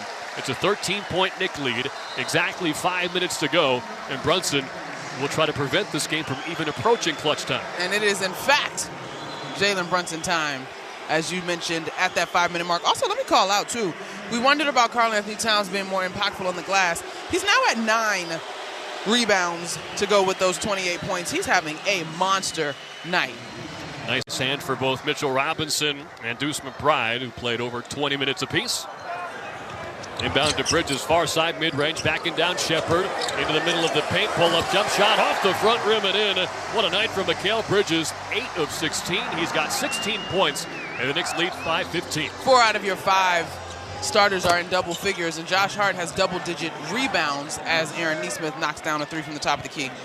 And 1 more basket for Hart. You'll have all 5 Knicks starters in double figures. That Nesmith 3 made it a 12-point game, 4:33 left in Game 1. Brunson holds the ball near midcourt. Screen on the left from Towns. He rejects it. He'll back down Shepherd at the foul line. Backs up to the top of the arc. Brunson likes this matchup with Shepherd. To the right elbow. Steps back. Takes a long 2. Short. Anunoby tipping off the back rim. Point blank. Rebound swatted out to Bridges. Finds Anunoby far corner. He'll take a 3. Back rim. Offensive rebound. Towns. Double team left block. He'll take it right to the rim. Crazy reverse layup is good. What a shot from a 7-footer. Thomas Bryant is down in pain in the backcourt. Knicks will foul Halliburton at midcourt. 115-101 New York. Karl-Anthony Towns is putting on a show. Yeah, he is. This was a an acrobatic horse type of shot. He had to get by a defender, get under the rim, get a reverse going. Shaquille O'Neal has entered the broadcast booth, which is something I never thought I would say. He almost pretended like he knew who I was. 115-101. You're rolling with me, dog. People know you. That's fair. They know me. It's that guy who stands next to Monica all the time. 4:02 to go in the fourth quarter. Let's go Knicks chance begin anew. Let Ridgewood Savings Bank show you the community banking difference with cutting-edge conveniences and award-winning service. Bank at your local branch from home or on the go. Visit ridgewoodbank.com to find out more. Member FDIC, equal housing lender. Free throw missed by Halliburton. I can't believe how gentle Shaquille O'Neal's handshake was. He could have squashed my head in his bare hands. We also owe you the out-of-town scoreboard brought to you by Best Trails and Travel. You know what it is, though, as Halliburton gets the second free throw. You've got alternating games, the NBA, pretty much every game at 8 or 8:30. One day it'll be Knicks Pacers. The next day it'll be Thunder Timberwolves. Out-of-town scoreboard brought to you by Best Trails and Travel, New York City's premier charter bus company. Visit them today for the ultimate travel experience at besttrailstravel.com. Brunson continues to frustrate the Pacers. A pump fake and a lean in from the right elbow. Draws a foul on Shepard. He'll get foul shots. 3:44 left. Knicks up 13. You know what I can't help but think of the way that this game is going? Although the free throw line disparity is not that crazy. And to your point, the Pacers typically give up 28 attempts anyway. The Knicks have shot 30 free throws, and the Pacers have shot 24. What can you not help but think of? Rick Carlisle submitting 72 complaints to the NBA officials. Brunson gets a kind roll off the front rim. It's Knicks by 14. Yes, that was one of the many things that eventually went in Indiana's favor in the second round last year, helping them overcome a 2-0 series deficit. Tom Thibodeau will call timeout here. So use it or lose it. Would have been trimmed down to 2 anyway, under 3 minutes. So 3:44 left in the fourth. It's 116-102. Knicks over the Pacers. But we didn't have a chance to talk about this before the game, Monica. So much has changed from last year to this year. I've been curious what you think the biggest difference maker could be for the Knicks from a year ago. Now for the Pacers, they've got Benedict Mathurin healthy. They've gone from one of the worst defenses in the NBA to one of the top 10, at least since the start of the 2025 calendar year. But the Knicks, they'll have Mitchell Robinson, OG Anunoby, neither of whom could get through the first 2 games of the series last year. Brunson was hampered by a foot injury. Josh Hart had something wrong with his abdomen, even though he played the entire first 2 games in this series against the Pacers last year. And then, of course, you get Mikal Bridges and Karl Anthony Towns in tow. What do you think after watching the majority of this first game? What's been the biggest difference maker for the Knicks this year compared to last year? I'm going to have to go with Mitchell Robinson and OG Anunoby. Combined tonight, they've got 15 points. Mitchell Robinson carrying his weight in scoring with 2 points, but legitimately carrying his weight in the rebounding category. He's got 8 boards tonight, 4 each offensive and defensive. And I thought he's done a good job in terms of switching, being present, contesting shots, being up to the level when he has to guard guards on the perimeter, and giving the Knicks extra possessions. All the things that Rick Carlisle called out. Now, counterpoint, the biggest swing to me, in addition to the experience that both teams now have, Ben Mathurin has 9 points tonight. He's a guy that's capable of big numbers. He had a couple of big games in that Cleveland series, but he also put up a goose egg. And so his ability to impact a series, I think, is a little more boom or bust than the steadiness of OG Anunoby and Mitchell Robinson. After the Knicks timeout, Brunson misses the second free throw, iced by his own coach. 3:39 to go in the fourth. It is 116-102. Knicks lead the Pacers. Siakam, far side mid-range against Bridges, backs him down into the paint. Pump fake on the left block, dishes to a cutting Shepard. Extra pass, top and pump fake on the right wing. Takes a 3, missed it short. Rebound swatted out of bounds by Towns. It'll stay with Indiana. Knicks basketball on ESPN New York is brought to you by your local Kia dealers. Discover what happens when rugged capability meets true performance. Learn more at Kia.com. Kia, movement that inspires. Starting 5 on the floor for the Knicks. They've got Toppin and Shepard on the floor. I really like OG Anunoby guarding Tyrese Halliburton. Nesmith steps back for a left wing three, got it over Towns, who's talking to himself back down the floor. It's an 11-point game again. The crowd has been silenced for now. Ben Shepard now with his opportunity to guard Jalen Brunson. Last year in this series, that was just too much of a task for that young man. Brunson steps back left wing. He'll take a three-pointer, and he knocks it down. Brunson extends the lead to 119-105, 2:45 left. This is Jalen Brunson time, no surprise. Halliburton's pretty good in these moments, too. He drills a straight-on three off the dribble. 11-point game again. You got your number 1 clutch time scorer and your number 5 clutch time scorer in these postseasons, in this postseason, going head-to-head. Former USA basketball teammates trading big buckets, Brunson and Halliburton. Knicks captain up top on Shepard. Sidestep three from the right side. Not this time. Will be topping the rebound. 2 minutes and 13 seconds to go. Knicks up 11. Halliburton left wing. Pick and slip with Shepard. Hop step left side of the lane. Kick out to Nesmith. Right angle three. Nailed it over Brunson. Aaron Nesmith 2 3-pointers in the last couple of minutes. 8-point game. We called this out in the third quarter that both of these teams are comfortable late. Now the Knicks don't need to be lulled into a shot-for-shot opportunity. They need to be mindful of the time and score. Brunson slowly backing down Shepard. Double team by Toppin. Gets it back from Towns on the left wing. 5 to shoot. Kick out to Hart. Up top Towns. Straight on three-pointer. Off the right side rim. Rebound Siakam. 97 seconds left. Pacers have life. They're down 8. Halliburton slowed on the right side by Bridges. Trying to cross him over. Can't do it. Top of the key. Now crosses right to the elbow. Backed up and a screen forces Towns onto him. Foul line pump fake. Kick out right corner. Siakam. Baseline drive, and he draws a foul on Hart, which will send him to the free throw line with 1:20 left in the fourth. But the defensive effort from Bridges and Towns, at the very least, drained a lot of clock there for the Pacers, who obviously wanted to score quickly. Yeah, and I think Tyrese Halliburton was working to get the switch with Karl-Anthony Towns, and so give him a ton of credit for the way that he defended that possession, not giving Halliburton life, and we know how crafty he can be with the basketball. It was a 14-point Knick lead with 2:51 to go. And in 90 seconds, the Pacers have made it a 7-point game as Siakam hits the free throw. Now the Knicks, in the previous series, they were in the position that the Celtics have been in, and they've been able to respond. So now we'll find out if this defense can stand up and this decision-making can stand up in the clutch. Siakam bends his knees, takes the second foul shot. Very short. Big rebound for Josh Hart. Nesmith was lurking. So a 7-point New York lead, still a 3-possession game. 1:12 to go. Fans on their feet at MSG. Knicks ball attacking the basket to our left. Hart's taking his time up top. Hands to Brunson on the high side wing with 8 to shoot and 64 to play. Top of the key now. Brunson on Shepard. Crossover. Drive down the lane. Righty layup. Banked it in around Siakam. And the Knicks take a 9-point lead with a minute to go. Great take by Jalen Brunson, getting to his left hand, but now the defense has to stay connected. He changed hands in midair, went from left to right. Nesmith off the dribble three-pointer, rattles in another one. Anunoby went falling into the front row, far sideline, trying to contest it. 7-point game again, full court press is broken. Towns all alone left wing to the foul line for Bridges, back to Towns and a lefty layup. 1:23-115 New York, 39 seconds left.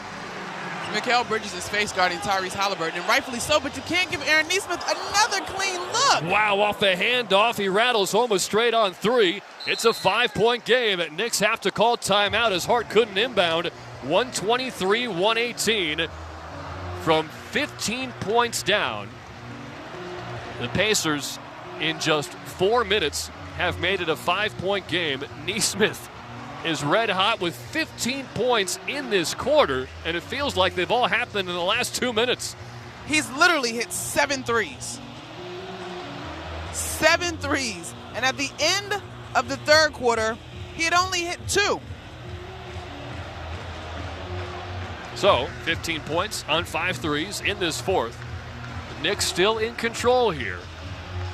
But when party time was imminent, the Pacers, well, their early playoff versions showed up. They could not miss from downtown, especially in the clutch against Milwaukee or Cleveland. And before this eruption from Aaron Nesmith, they were shooting about 35% from downtown. And I think it was fair to expect them to maybe come back down to earth after shooting 41% from three across the first 2 rounds. But, man, have they been hot. Neesmith is 5 of 6 from downtown in this quarter. He had 10 points in the first 3 quarters. But 5 threes in the fourth quarter. It's insane. It's crazy. And if we probably honestly broke that down, it's 4 in clutch time. It might be all 5 in clutch time. Well, clutch, you're right, because clutch just happened as of late, because when we hit the 5-minute mark, it was outside the clutch window. All right, 4 in the last 5 minutes. What's most impressive is the Pacers were down by 14 with 2 minutes and 51 seconds to go. So you take 2 minutes and change off the clock, and you take 9 points off the deficit. Very impressive. Knicks will inbound far sideline. Brunson escapes, gets to the far side block, into Anunoby. Dropped it, got it back, and then he's fouled by Siakam. Pacers hate the call. Anunoby right in front of the rim. He fumbled it initially, and Rick Carlisle only has 1 timeout left, but he might want to challenge. He's going to. So, 30 seconds to go. Also, who has imminent possession? It is Siakam. So, if the Pacers win this challenge, they get the ball back, down 5 with 29 seconds to go. Thrivewell Infusion, New York's premier infusion and injection center. Defensive foul on Siakam. Indiana's challenging the ruling. Saving lives, drip by drip. So, 123-118 New York. This will not be a comfortable finish for the Knicks. I literally was thinking, but I didn't want to talk because you are a terrific play-by-play and the play was underway. Don't turn the ball over. Now, while this wasn't, or this is going to be a foul, I think this is going to stand. Because this is more than just wrist. I think this is going to stand. It's all up on OG Anunoby's forearm as he's trying to get a hold of this basketball. While this is not a turnover yet, you got to catch the basketball cleanly. And this is what I mean by OG Anunoby just being a little bit off tonight. Even though he's had a really good fourth quarter, those are mistakes that you just can't have in these moments. Here's what I worry about with the challenge. Did Siakam get the ball first and then follow through onto Anunoby's wrist? If that's the case, then it would not be a foul.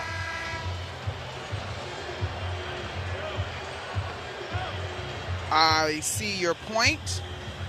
I'm also wondering how OG, who's got such great hands, dropped that initial pass from Brunson. Maybe he just got too excited for an open dunk. And this is what I mean by the little things that are going to be off. I see your question about him getting the ball first. I still think this one stands, though.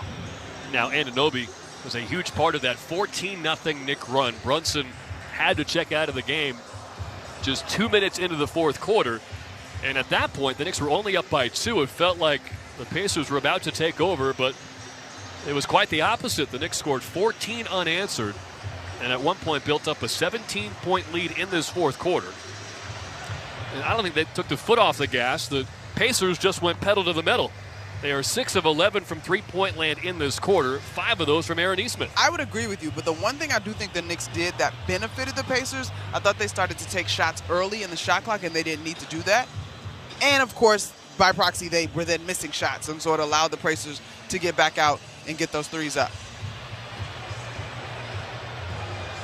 Now, if you zoom out and the Pacers win this challenge, the Knicks still are right where they want to be. It's a 2-possession game, 30 seconds left. Pacers have no timeouts, although they would get it back if they win this challenge. And Zach Zarba had taken off the headset. He was talking to his fellow officials, but now the headset goes back on. Could it be wondering how much time is left? Which would lean toward a successful challenge in Pacer basketball. It is 123-118. Knicks have earned this 5-point lead, but they have very little margin for error from here. They had their highest scoring first half in playoff history. At least they tied the record with 69 points. They were outscored 25-21 in the third, but they've won this fourth quarter 33-31. So my guess, and I could be wrong, in fact I hope I'm wrong, is they're going to say Pacer ball, and they're just confirming imminent possession, which will be Indiana, and then also confirming how much time would have been on the clock. After review, it's been deemed that Siakam makes legal contact with the basketball, dislodging it Any contact afterward is deemed incidental. It's a successful challenge due to the imminent possession going to Indiana. It's Indiana basketball, sideline out of bounds. Nailed it. I hate when that happens. But the Knicks still have a 5-point lead.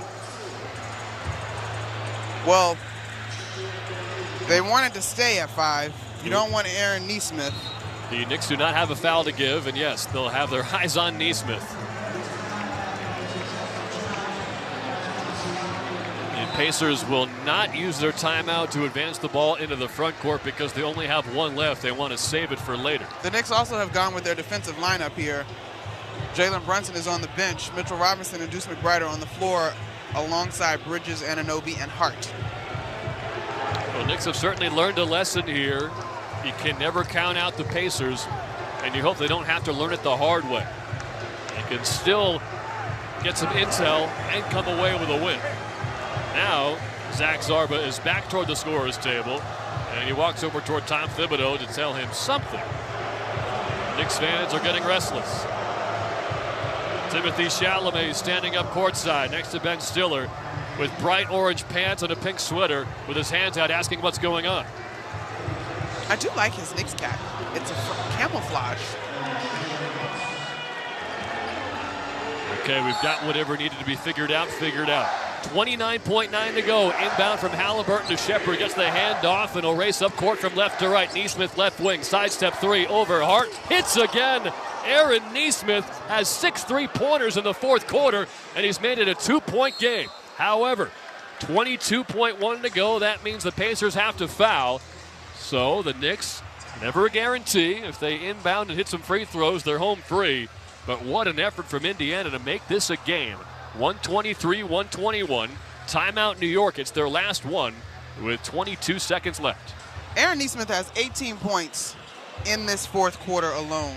And I told you as we came into this game, I was watching how these wings would play. And that's obviously the Knicks wings, but it was also very much the Pacers wings, Nesmith and Nembhard. I'll be honest, I expected more of a performance like this from Nembhard, but Nesmith, 6 of 7 from 3 in the fourth quarter, answers the bell in the biggest way here in the Garden. Josh Hart knew he was the player to watch, but overcommitted on the initial pump fake from Nesmith, which allowed him to get an open sidestep look. It was an awkward-looking shot, though, from Nesmith. His knees went up in the air a la Dick Barnett, and also a la the late, great Barnett. He drilled the shot. This is new for us this postseason, it feels like. Hanging on to a late lead. Yeah. It's been a lot of comebacks for the Knicks. In fact, every game against Detroit, they had to come from behind in the fourth quarter for a win. And fans know the story against Boston by now. 2 back-to-back 20-point comebacks on the road to take that 2-0 lead. It's a playoff career high 28 points for Aaron Nesmith, 8 of 9 from three-point land. And what was once a 17-point lead just before the midway point in the fourth is down to 2. Brunson, far sideline inbound, holds the ball high. Nesmith doing jumping jacks in front of him. Inbound to Hart. It's available, and he grabs it away from Nesmith. Back to Brunson, splits a double team. Left side drive in the paint. Kick out to Towns with 15. Far corner, dribbles to midcourt, and he's grabbed by Toppin. Nervous moments here at MSG, but Hart ran it down to the near sideline to keep it away from Nembhard. Free throws for Towns. He is 8 of 9 tonight. He can make it a 3 or perhaps 4-point lead with 14 seconds left. Indiana has 1 timeout remaining. That. Woo! The margins are so thin. The Knicks are fortunate to have maintained possession of this basketball. Towns takes a long look at the left side basket. It'll take the first free throw. Got it. He shot 92% from the free throw line in this postseason. Cool, calm, and collected on the first one. Brunson will come out. McBride will check in. Bryant is coming in for the Pacers, and so will Miles Turner for some rebounding help. Of course, the Pacers are likely to call a timeout if they get the rebound. Knicks do not have any timeouts, but they do have a 3-point lead.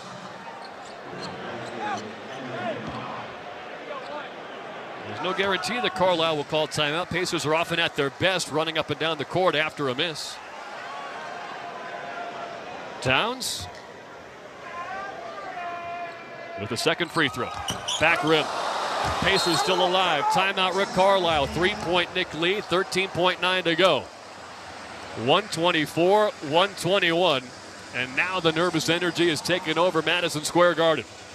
Game one hanging in the balance in the Eastern Conference Finals. Well, the Knicks obviously could foul here. And there is a whole swath of folks that would be like, just foul, put them on the free throw line. The wrinkle, though, is you got to make sure you secure a rebound, because literally the Cleveland Cavaliers will tell you how costly rebounding at the free throw line can be with these Indiana Pacers. Of course, Tyrese Halliburton in game two, off what the NBA would later confess was a lane violation against Indiana. He missed the second free throw, got it back at the top of the key, and then connected on a game-winning three. And that was a crazy night in the NBA. We've had some good finishes all around in this postseason. The Knicks have been a part of quite a few. Well, if Nesmith gets the ball, letting him shoot would be ill-advised, because he is 6 of 7 from three in this fourth quarter. And feeling good about it. Now, the thing about it, if you do decide to foul, you got to be clear that you are fouling not in the shot attempt. So there's no opportunity for a three-point play or, God forbid, a four-point play if you're the Knicks. Neither team has a timeout left. 3-point lead for the Knicks. Far sideline inbound from Nembhard, near wing. Nesmith catches. Anunoby reaches out to foul him. No shot awarded. 2 free throws coming for Nesmith. The Knicks made their decision, and they executed well. Nesmith did not get even a chance to shoot. 2 free throws coming with 12.4 to go in the fourth, and a 3-point Knick lead. Smart, and that's what we just talked about. You got to do it quickly enough that there is no even thought, as Ben Taylor alluded to. Foul is on the floor. At the basket to our right, Nesmith, who is 2 for 2 from the line tonight, will spin the ball and take his first. Of course, they want to make this one, and he does. So 29 points, 19 of them coming here in the fourth quarter. Nesmith is shooting about 87% from the free throw line in this postseason. He's just been, I'm not sure where he ranks on the clutch points ladder, but tonight he's having a night.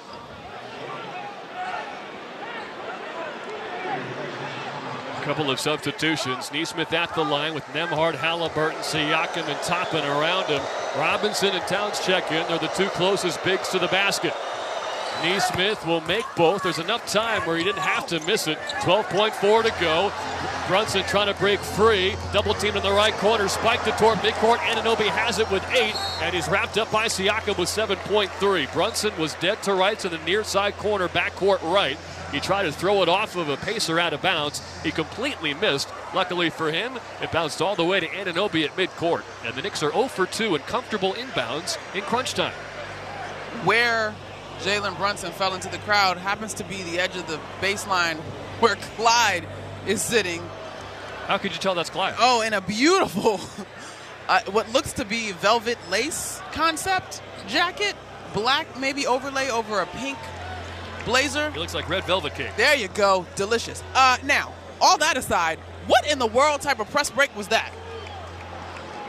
Well, the initial inbound was difficult. They had 2 guys guarding Brunson, but it didn't look like there was a plan B. There was no plan B. They are chanting OG Anunoby's name. He's got to make these free throws. PJ Tucker signals to the crowd to stop chanting OG. I personally don't love that he was just standing at the line the whole time. Well, he back rimmed the free throw. Turner will check in. So will McBride and Bridges. 124-123. Knicks with the lead for now. 7.3 to go in the fourth. You got to step off the line. Clear your mind. Reset. Nesmith, Nembhard, Halliburton, Turner, and Siakam on the floor for Indiana. And Anunoby gets the second. knowing the Pacers, they'll probably go for the three in the win. Halliburton with 5 across midcourt left to right. Right wing crosses over Bridges in the lane at the foul line. Step back straight on two-pointer, back rim, and in! Oh, at the buzzer! Halliburton makes it 125-125, and we have overtime. His foot was on the line at the top of the arc. Zach Zarba says call on the floor is a 2, and they will review it. Indiana celebrating as if they've won, and the video will let us know for sure. But all we know right now is that the Knicks have not been able to secure this win yet. 2-point goal, the play is under review. It went in the air 10 feet above the rim, hard off back iron. Okay, can you hear me? What an incredible shot by Tyrese Halliburton, whether it is deemed a 2 or 3. It's the Kevin Durant from a few years ago against Milwaukee. When he was a member of Brooklyn, he's had so many teams since then. He got the foot on the line, and the Knicks will get 5 more minutes to right the wrongs of this fourth quarter. LT, this is a challenge, though, because emotionally, the momentum is now firmly on the side of the Indiana Pacers. You also look at depth, advantage, Indiana Pacers. The Knicks now have to dig deep. After review, the ruling on the floor is confirmed. It's a good 2-point basket, 2-point goal. The Knicks had a 17-point lead with 6.5 minutes to go in this game. It's gone. It's now 125-125. And further to your point, their captain, Jalen Brunson, has 5 fouls. They are accustomed to being in the position of the Pacers based on the last series, and so now it takes a different type of fortitude to go back up and take a lead. Formulaically, they've got things that have been very effective, but Aaron Nesmith has been an absolute problem. And of course, Tyrese Halliburton hunting the biggest shot in the biggest moment of the game and hitting it with confidence. What a bounce for him.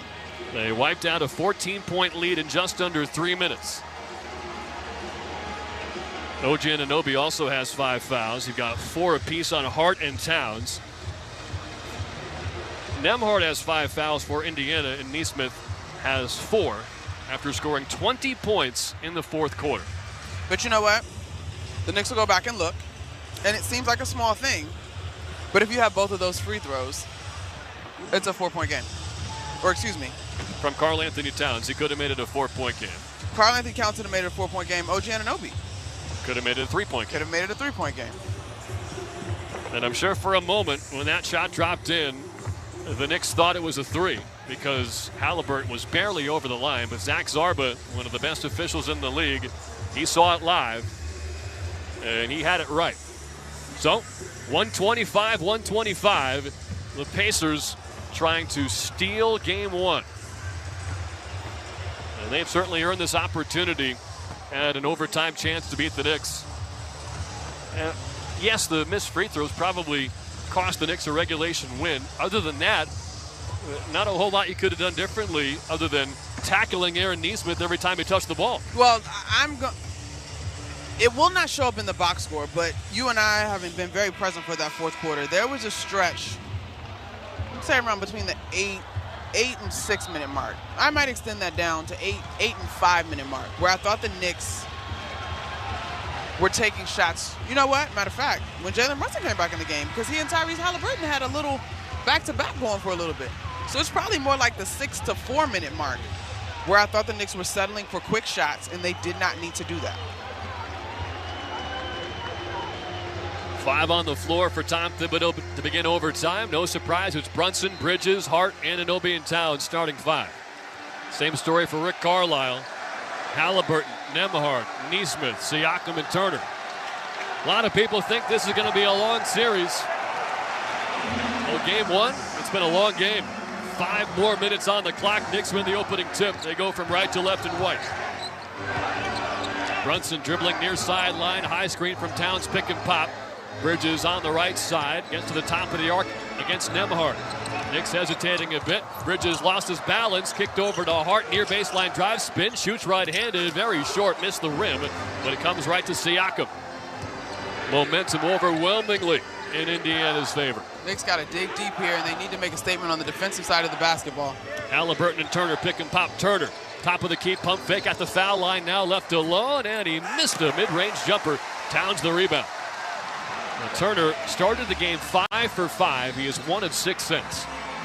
125, 4 minutes to go in overtime. Brunson, top of the key. To the top of the circle now. Backs up on Turner. Posting up Towns on Neesmith, right elbow.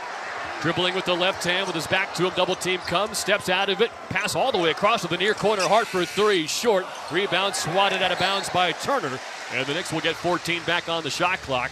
3:50 left in overtime. We're tied at 125. A fortuitous home bounce for the Knicks. That ball bounces off of the Indiana Pacers. Well, they're due one after that game-tying shot from Halliburton. And I know they're trying to keep spacing, but somebody should really be coming toward Karl-Anthony Towns when those doubles are coming. He's got it on the far side baseline. One-legged step back. Rattles it in over Turner. And the Knicks start the scoring in overtime. 127-125. Both Karl-Anthony Towns and Jalen Brunson are having 30-plus point nights. Towns now at 35. Brunson sitting on 37. Halliburton, top of the key, drives down the lane on Towns, hangs in the air, missed a righty layup. He thought he got fouled. Towns stuck with him, but now he's slowly walking back up court. Towns goes into a jog now. Brunson taking his time, far sideline, double teamed out high, dribbling with his left hand. Trap comes, gets it toward Towns, who keeps it from going back court. One arm pass to Hart, Cutter and Anunoby. Reverse layup is good. How do the Knicks come away with points on that possession? They lead by 4. By the skin of their teeth, that's how. Wow. Towns saved it from going back court, turned it into a one-hand pass inside. Nembhard, left side drive, finds Turner, dropped it, kicked over to Bridges. Knicks on the break, right to left. Brunson inside, catches, drives, blocked off the backboard by Miles Turner. Now on the other end, Halliburton left wing. Drive and kick, right corner. Nembhard, 3, got it. Huge shot for Indiana. From a missed layup on one end to a corner triple on the other. They will review to see if Nembhard's foot was on the line. And they also want to see if it was a goaltend on Turner. It's 100% a goaltend. Looked like it hit the backboard first. Right now it's a 1-point Knick lead, 2:43 to go. Now usually, and Brunson's asking for a foul as well, they can't review a non-goaltend call. They can only review after they blow it dead and say goaltend. And they will say 3-pointer for Nembhard, no goaltend for Turner. Knicks ball up 1, 2:41 left in overtime. They led by 17 in the fourth quarter. They led by 14 with 2:50 to go.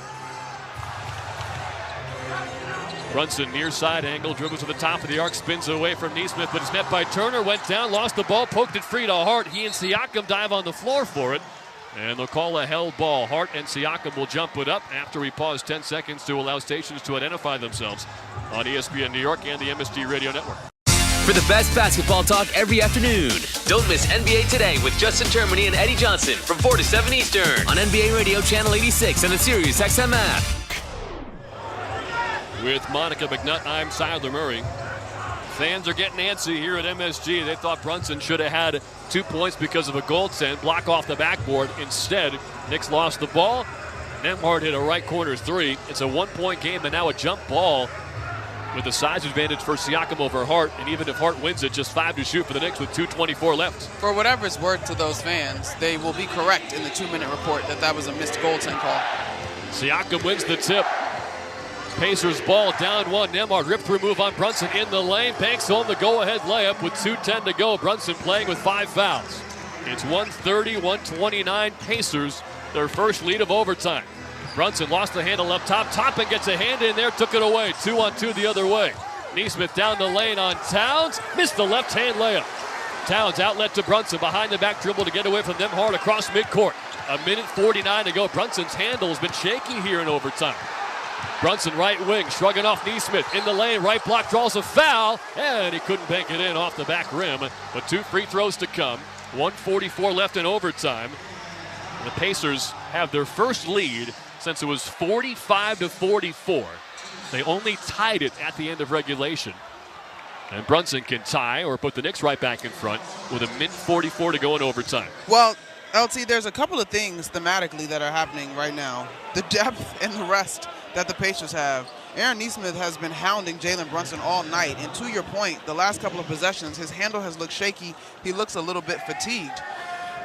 But he makes the free throw to tie the game at 130. He is able to compartmentalize on the line as Captain Clutch you would expect him to do, but you do have to acknowledge what the Pacers have been able to throw at him. And bear in mind, the rest of this series, the calendar is every other day.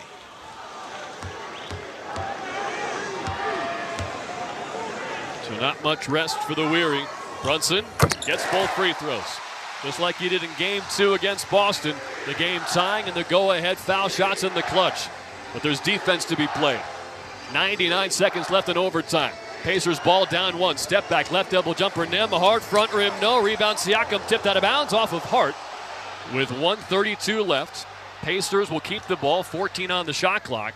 It is 131 to 130, New York off the Brunson free throws. Both Josh Hart and Karl-Anthony Towns have a dozen rebounds in this one.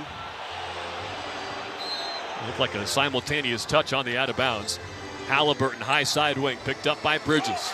A minute 27 to go, 7 to shoot. Halliburton crossover, drive in the lane, hangs in the air, met by a Hart. Layup is good off the front rim and in.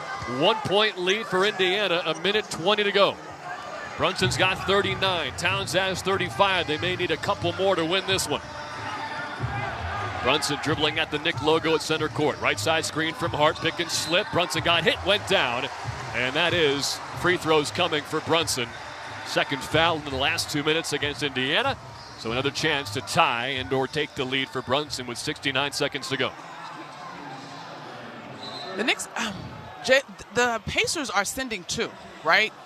Jalen Brunson is trying to use whoever's setting the screen. That person is completely abandoning the screener and sending two, and it continues to be in that corner near the scorer's table. And so you almost got the half court and the baseline as additional defenders. It's a little bit of a dangerous play. I'd like to see the Knicks be able to get the screen a little lower in the half court set to help free up Brunson. His first free throw is good.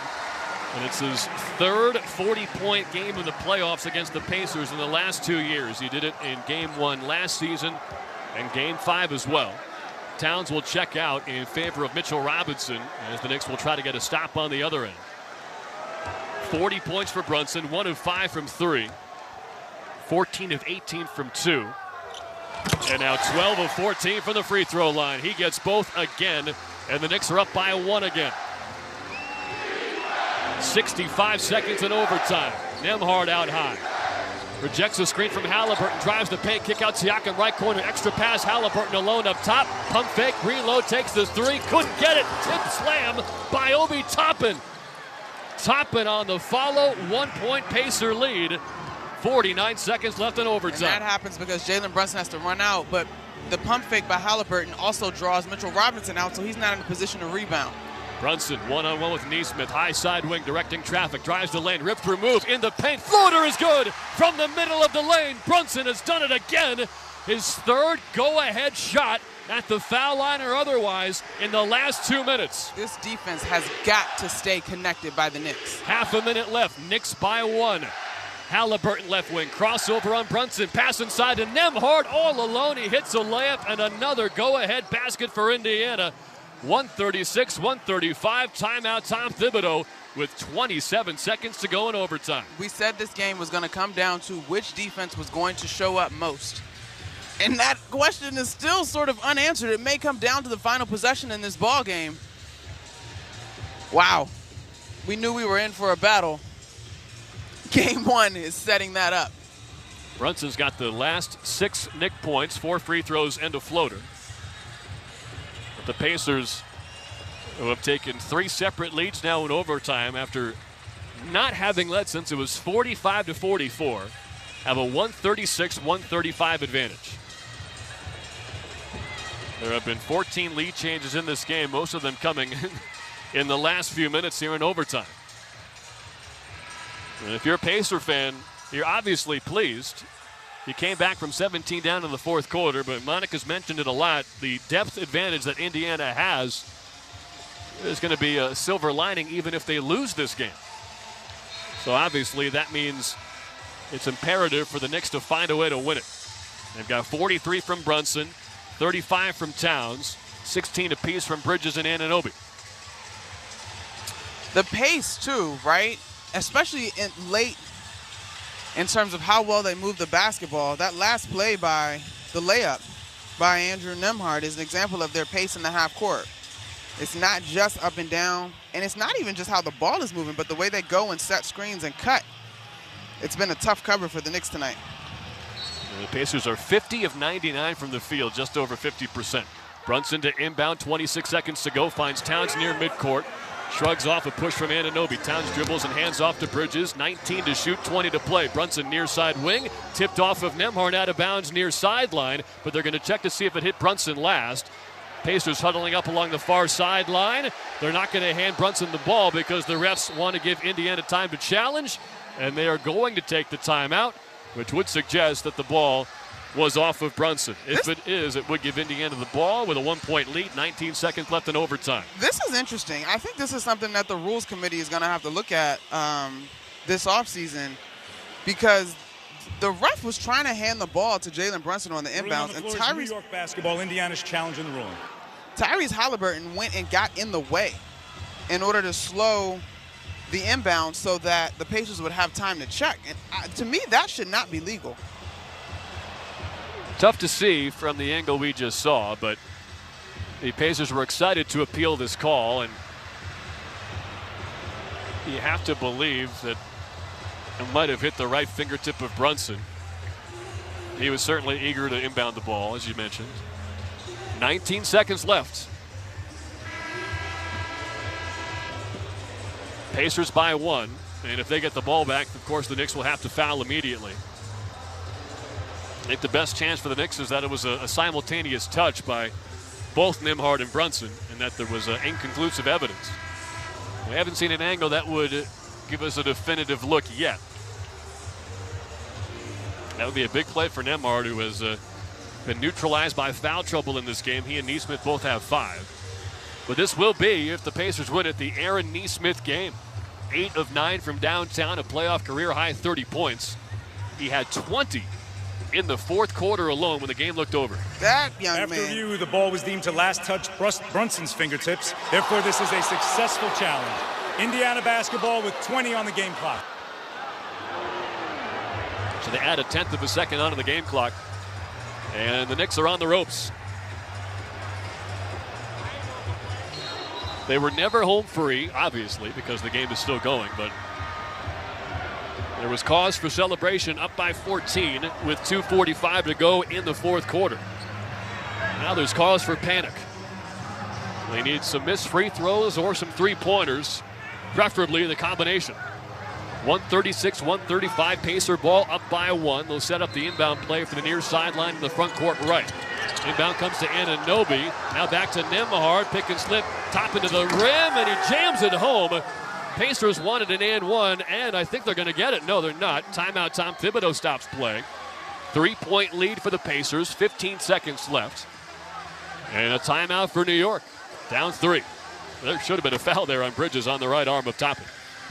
Poetic for Toppin, I'm sure. This was the place that he was drafted 6th overall, ahead of Tyrese Halliburton. A lot of scuttlebutt in that draft class on whether or not the Knicks should have taken Tyrese Halliburton. And here we are. The Knicks with an opportunity, potentially, to force a second overtime unless they can get fouled in the act of making a 3-point shot. 8 3-pointers by Aaron Nesmith is a Pacer playoff record, by the way. I'm guessing it broke the previous record held by one of the broadcasters sitting courtside this evening. So, a 3-pointer is needed. It'll have to come quick. And even if they make it, the Knicks will have to figure out a way to stop this Pacers offense. They are being outscored 13-10 in this overtime frame.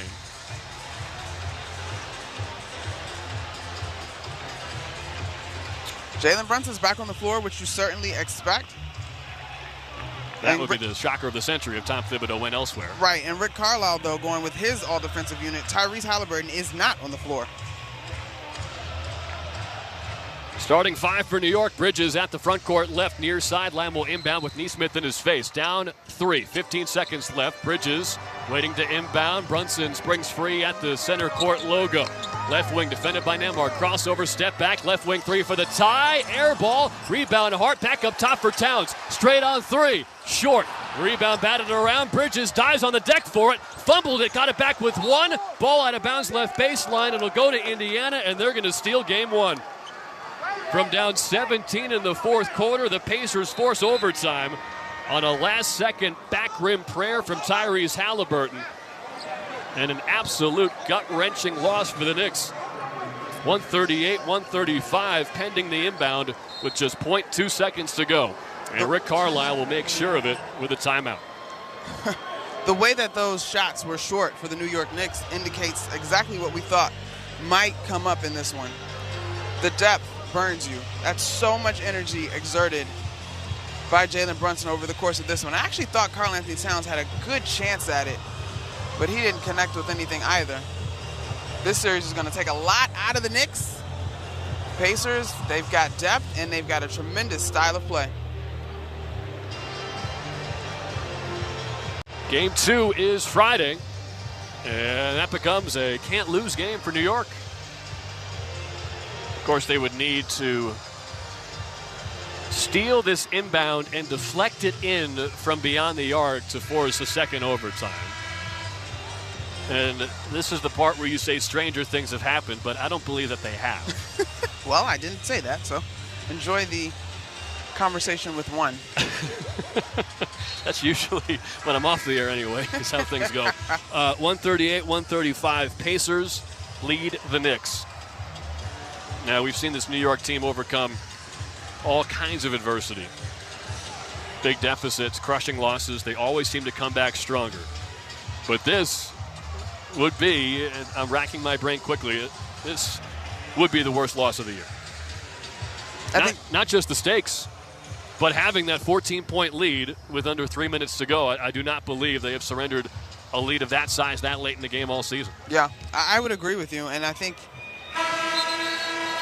Halliburton inbounded it right to Towns, who couldn't get the three-pointer off in time. And the Pacers get the job done, walking off with their heads held high, stunning this home Knick crowd with a 138-135 overtime win, overcoming a 17-point fourth-quarter deficit. They take a 1-0 Eastern Conference Finals series lead. What a terrific game. That is, stunning is the absolute right word. I can stomach giving up a 14-point lead in 3 minutes because of who these Indiana Pacers are, because of what we've seen over the course of this postseason across series. I think for me, I'm still stuck on free throws that would have helped keep you out of such a predicament late. Pat O'Keefe will help us dissect this one. Disappointing start to the Eastern Conference Finals. Everyone says it's going to be a long series, and now the Knicks will have to hope it will be.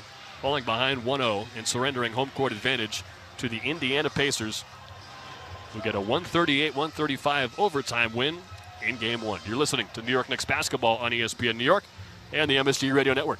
The NASCAR Cup Series is on Sirius XM. We're back on the track Sunday, 5 p.m. Eastern. It's the Coca-Cola 600 from Charlotte Motor Speedway on Sirius XM NASCAR Radio Channel 90 and on the Sirius XM app. For up-to-date betting lines, fantasy plays, and the latest NASCAR news, catch the pre-race show before every Cup Series race. Plus, 2 hours of post-race coverage on Sirius XM NASCAR Radio Channel 90. The first place to talk hoops every weekday morning is the starting lineup with Frank Isola and Brian Scalabrine. Overrated? Do you watch the guy play? He's unstoppable. They're breaking down all the latest from the association. I think he's a baller, and I think people would give up assets to get a guy like that. Along with some laughs. Kevin Durant, you need to get married and be miserable like the rest of us. Reprimanding the fans for booing. It's like, come on, man. The starting lineup, weekday mornings from 7 to 10 Eastern. Only on Sirius XM NBA Radio, Channel 86, and the Sirius XM app. Fantasy Sports Radio is helping you win your fantasy leagues right now on Channel 87. Say goodbye, home run Aaron Judge. From in-season fantasy baseball management to helping you prepare for your fantasy football drafts, Fantasy Sports Radio is here to help you dominate. Don't ever take a player that you don't intend to keep all year. Don't do it. It's terrible management. Fantasy Sports Radio, your home for fantasy sports. Channel 87 and on the Sirius XM app. This is Mike Farron from Power Alley. When you work together as long as former general manager Jim Duquette and I have... 5 years. 13. Regardless, we know everything about each other, like my favorite city. New York. Chicago. My favorite food. Hot dog with lots of ketchup. Gross. My favorite musician. Billy Joel. Somehow even more gross. Jim, what do you actually know about me? You love baseball, just like me. Join us for baseball talk and apparently very little else on Power Alley, weekdays, 10 a.m. Eastern, MLB Network Radio, Channel 89, and on the Sirius XM app. Well said, Mitch. It's Mike. Welcome to the New York Knicks post-game show. Now here's Pat O'Keefe. Well, here at Madison Square Garden, the scene is an absolutely stunned crowd filing out after.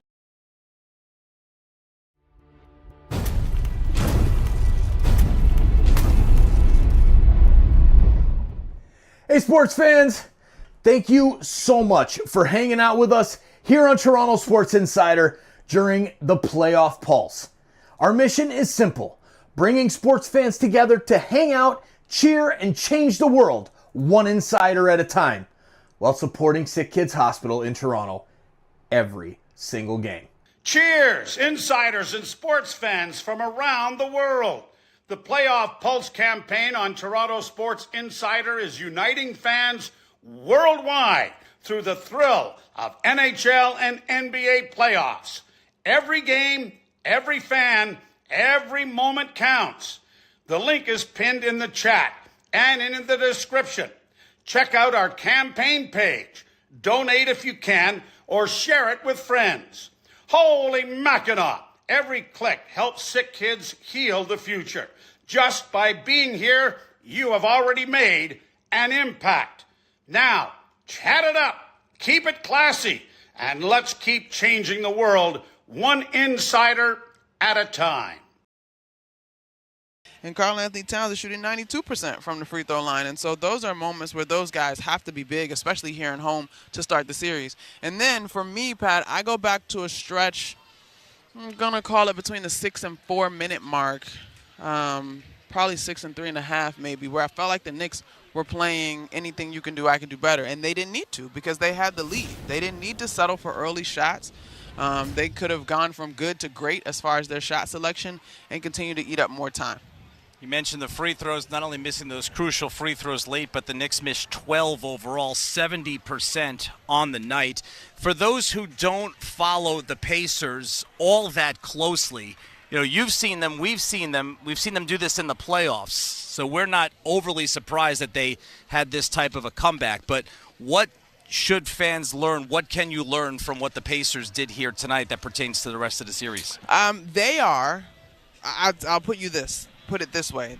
The way that the Knicks were comfortable late versus the Boston Celtics trailing, the Pacers have that same comfort level, that same gumption when the clock strikes fourth quarter, when the clock strikes 5 o'clock, or 5 minutes, into clutch time.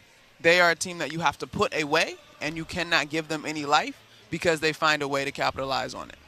All right, Monica, a lot of good things for the Knicks tonight, but it feels like the end outweighs that as you head off to your post-game television duties. Tyler Murray still here. Monica mentioned the free throws. Cat and Anunoby down the stretch. The Knicks 28 for 40 from the game. And it wasn't just the free throws, also late-game execution. Brunson, you mentioned, had trouble handling the basketball under pressure in those closing minutes. A couple of times the Knicks got very lucky where it looked like they weren't going to be able to inbound the ball, and lucky bounces just ended up in their hands. Down the stretch, free throws and some other execution items didn't seem to be there. Yeah, in the end, it added up to a 20-6 Pacer run in the last 2.5 minutes to force overtime, and a lot of things on the margins, like you mentioned. I'll throw the challenges in there. The Knicks burned theirs early on trying to prevent Brunson's, I think, fourth foul. Monica called it kind of an emotional challenge, mano-a-mano with Aaron Nesmith. And the Pacers, they had 2 challenges late. One got them the ball back with 30 seconds left, down 5.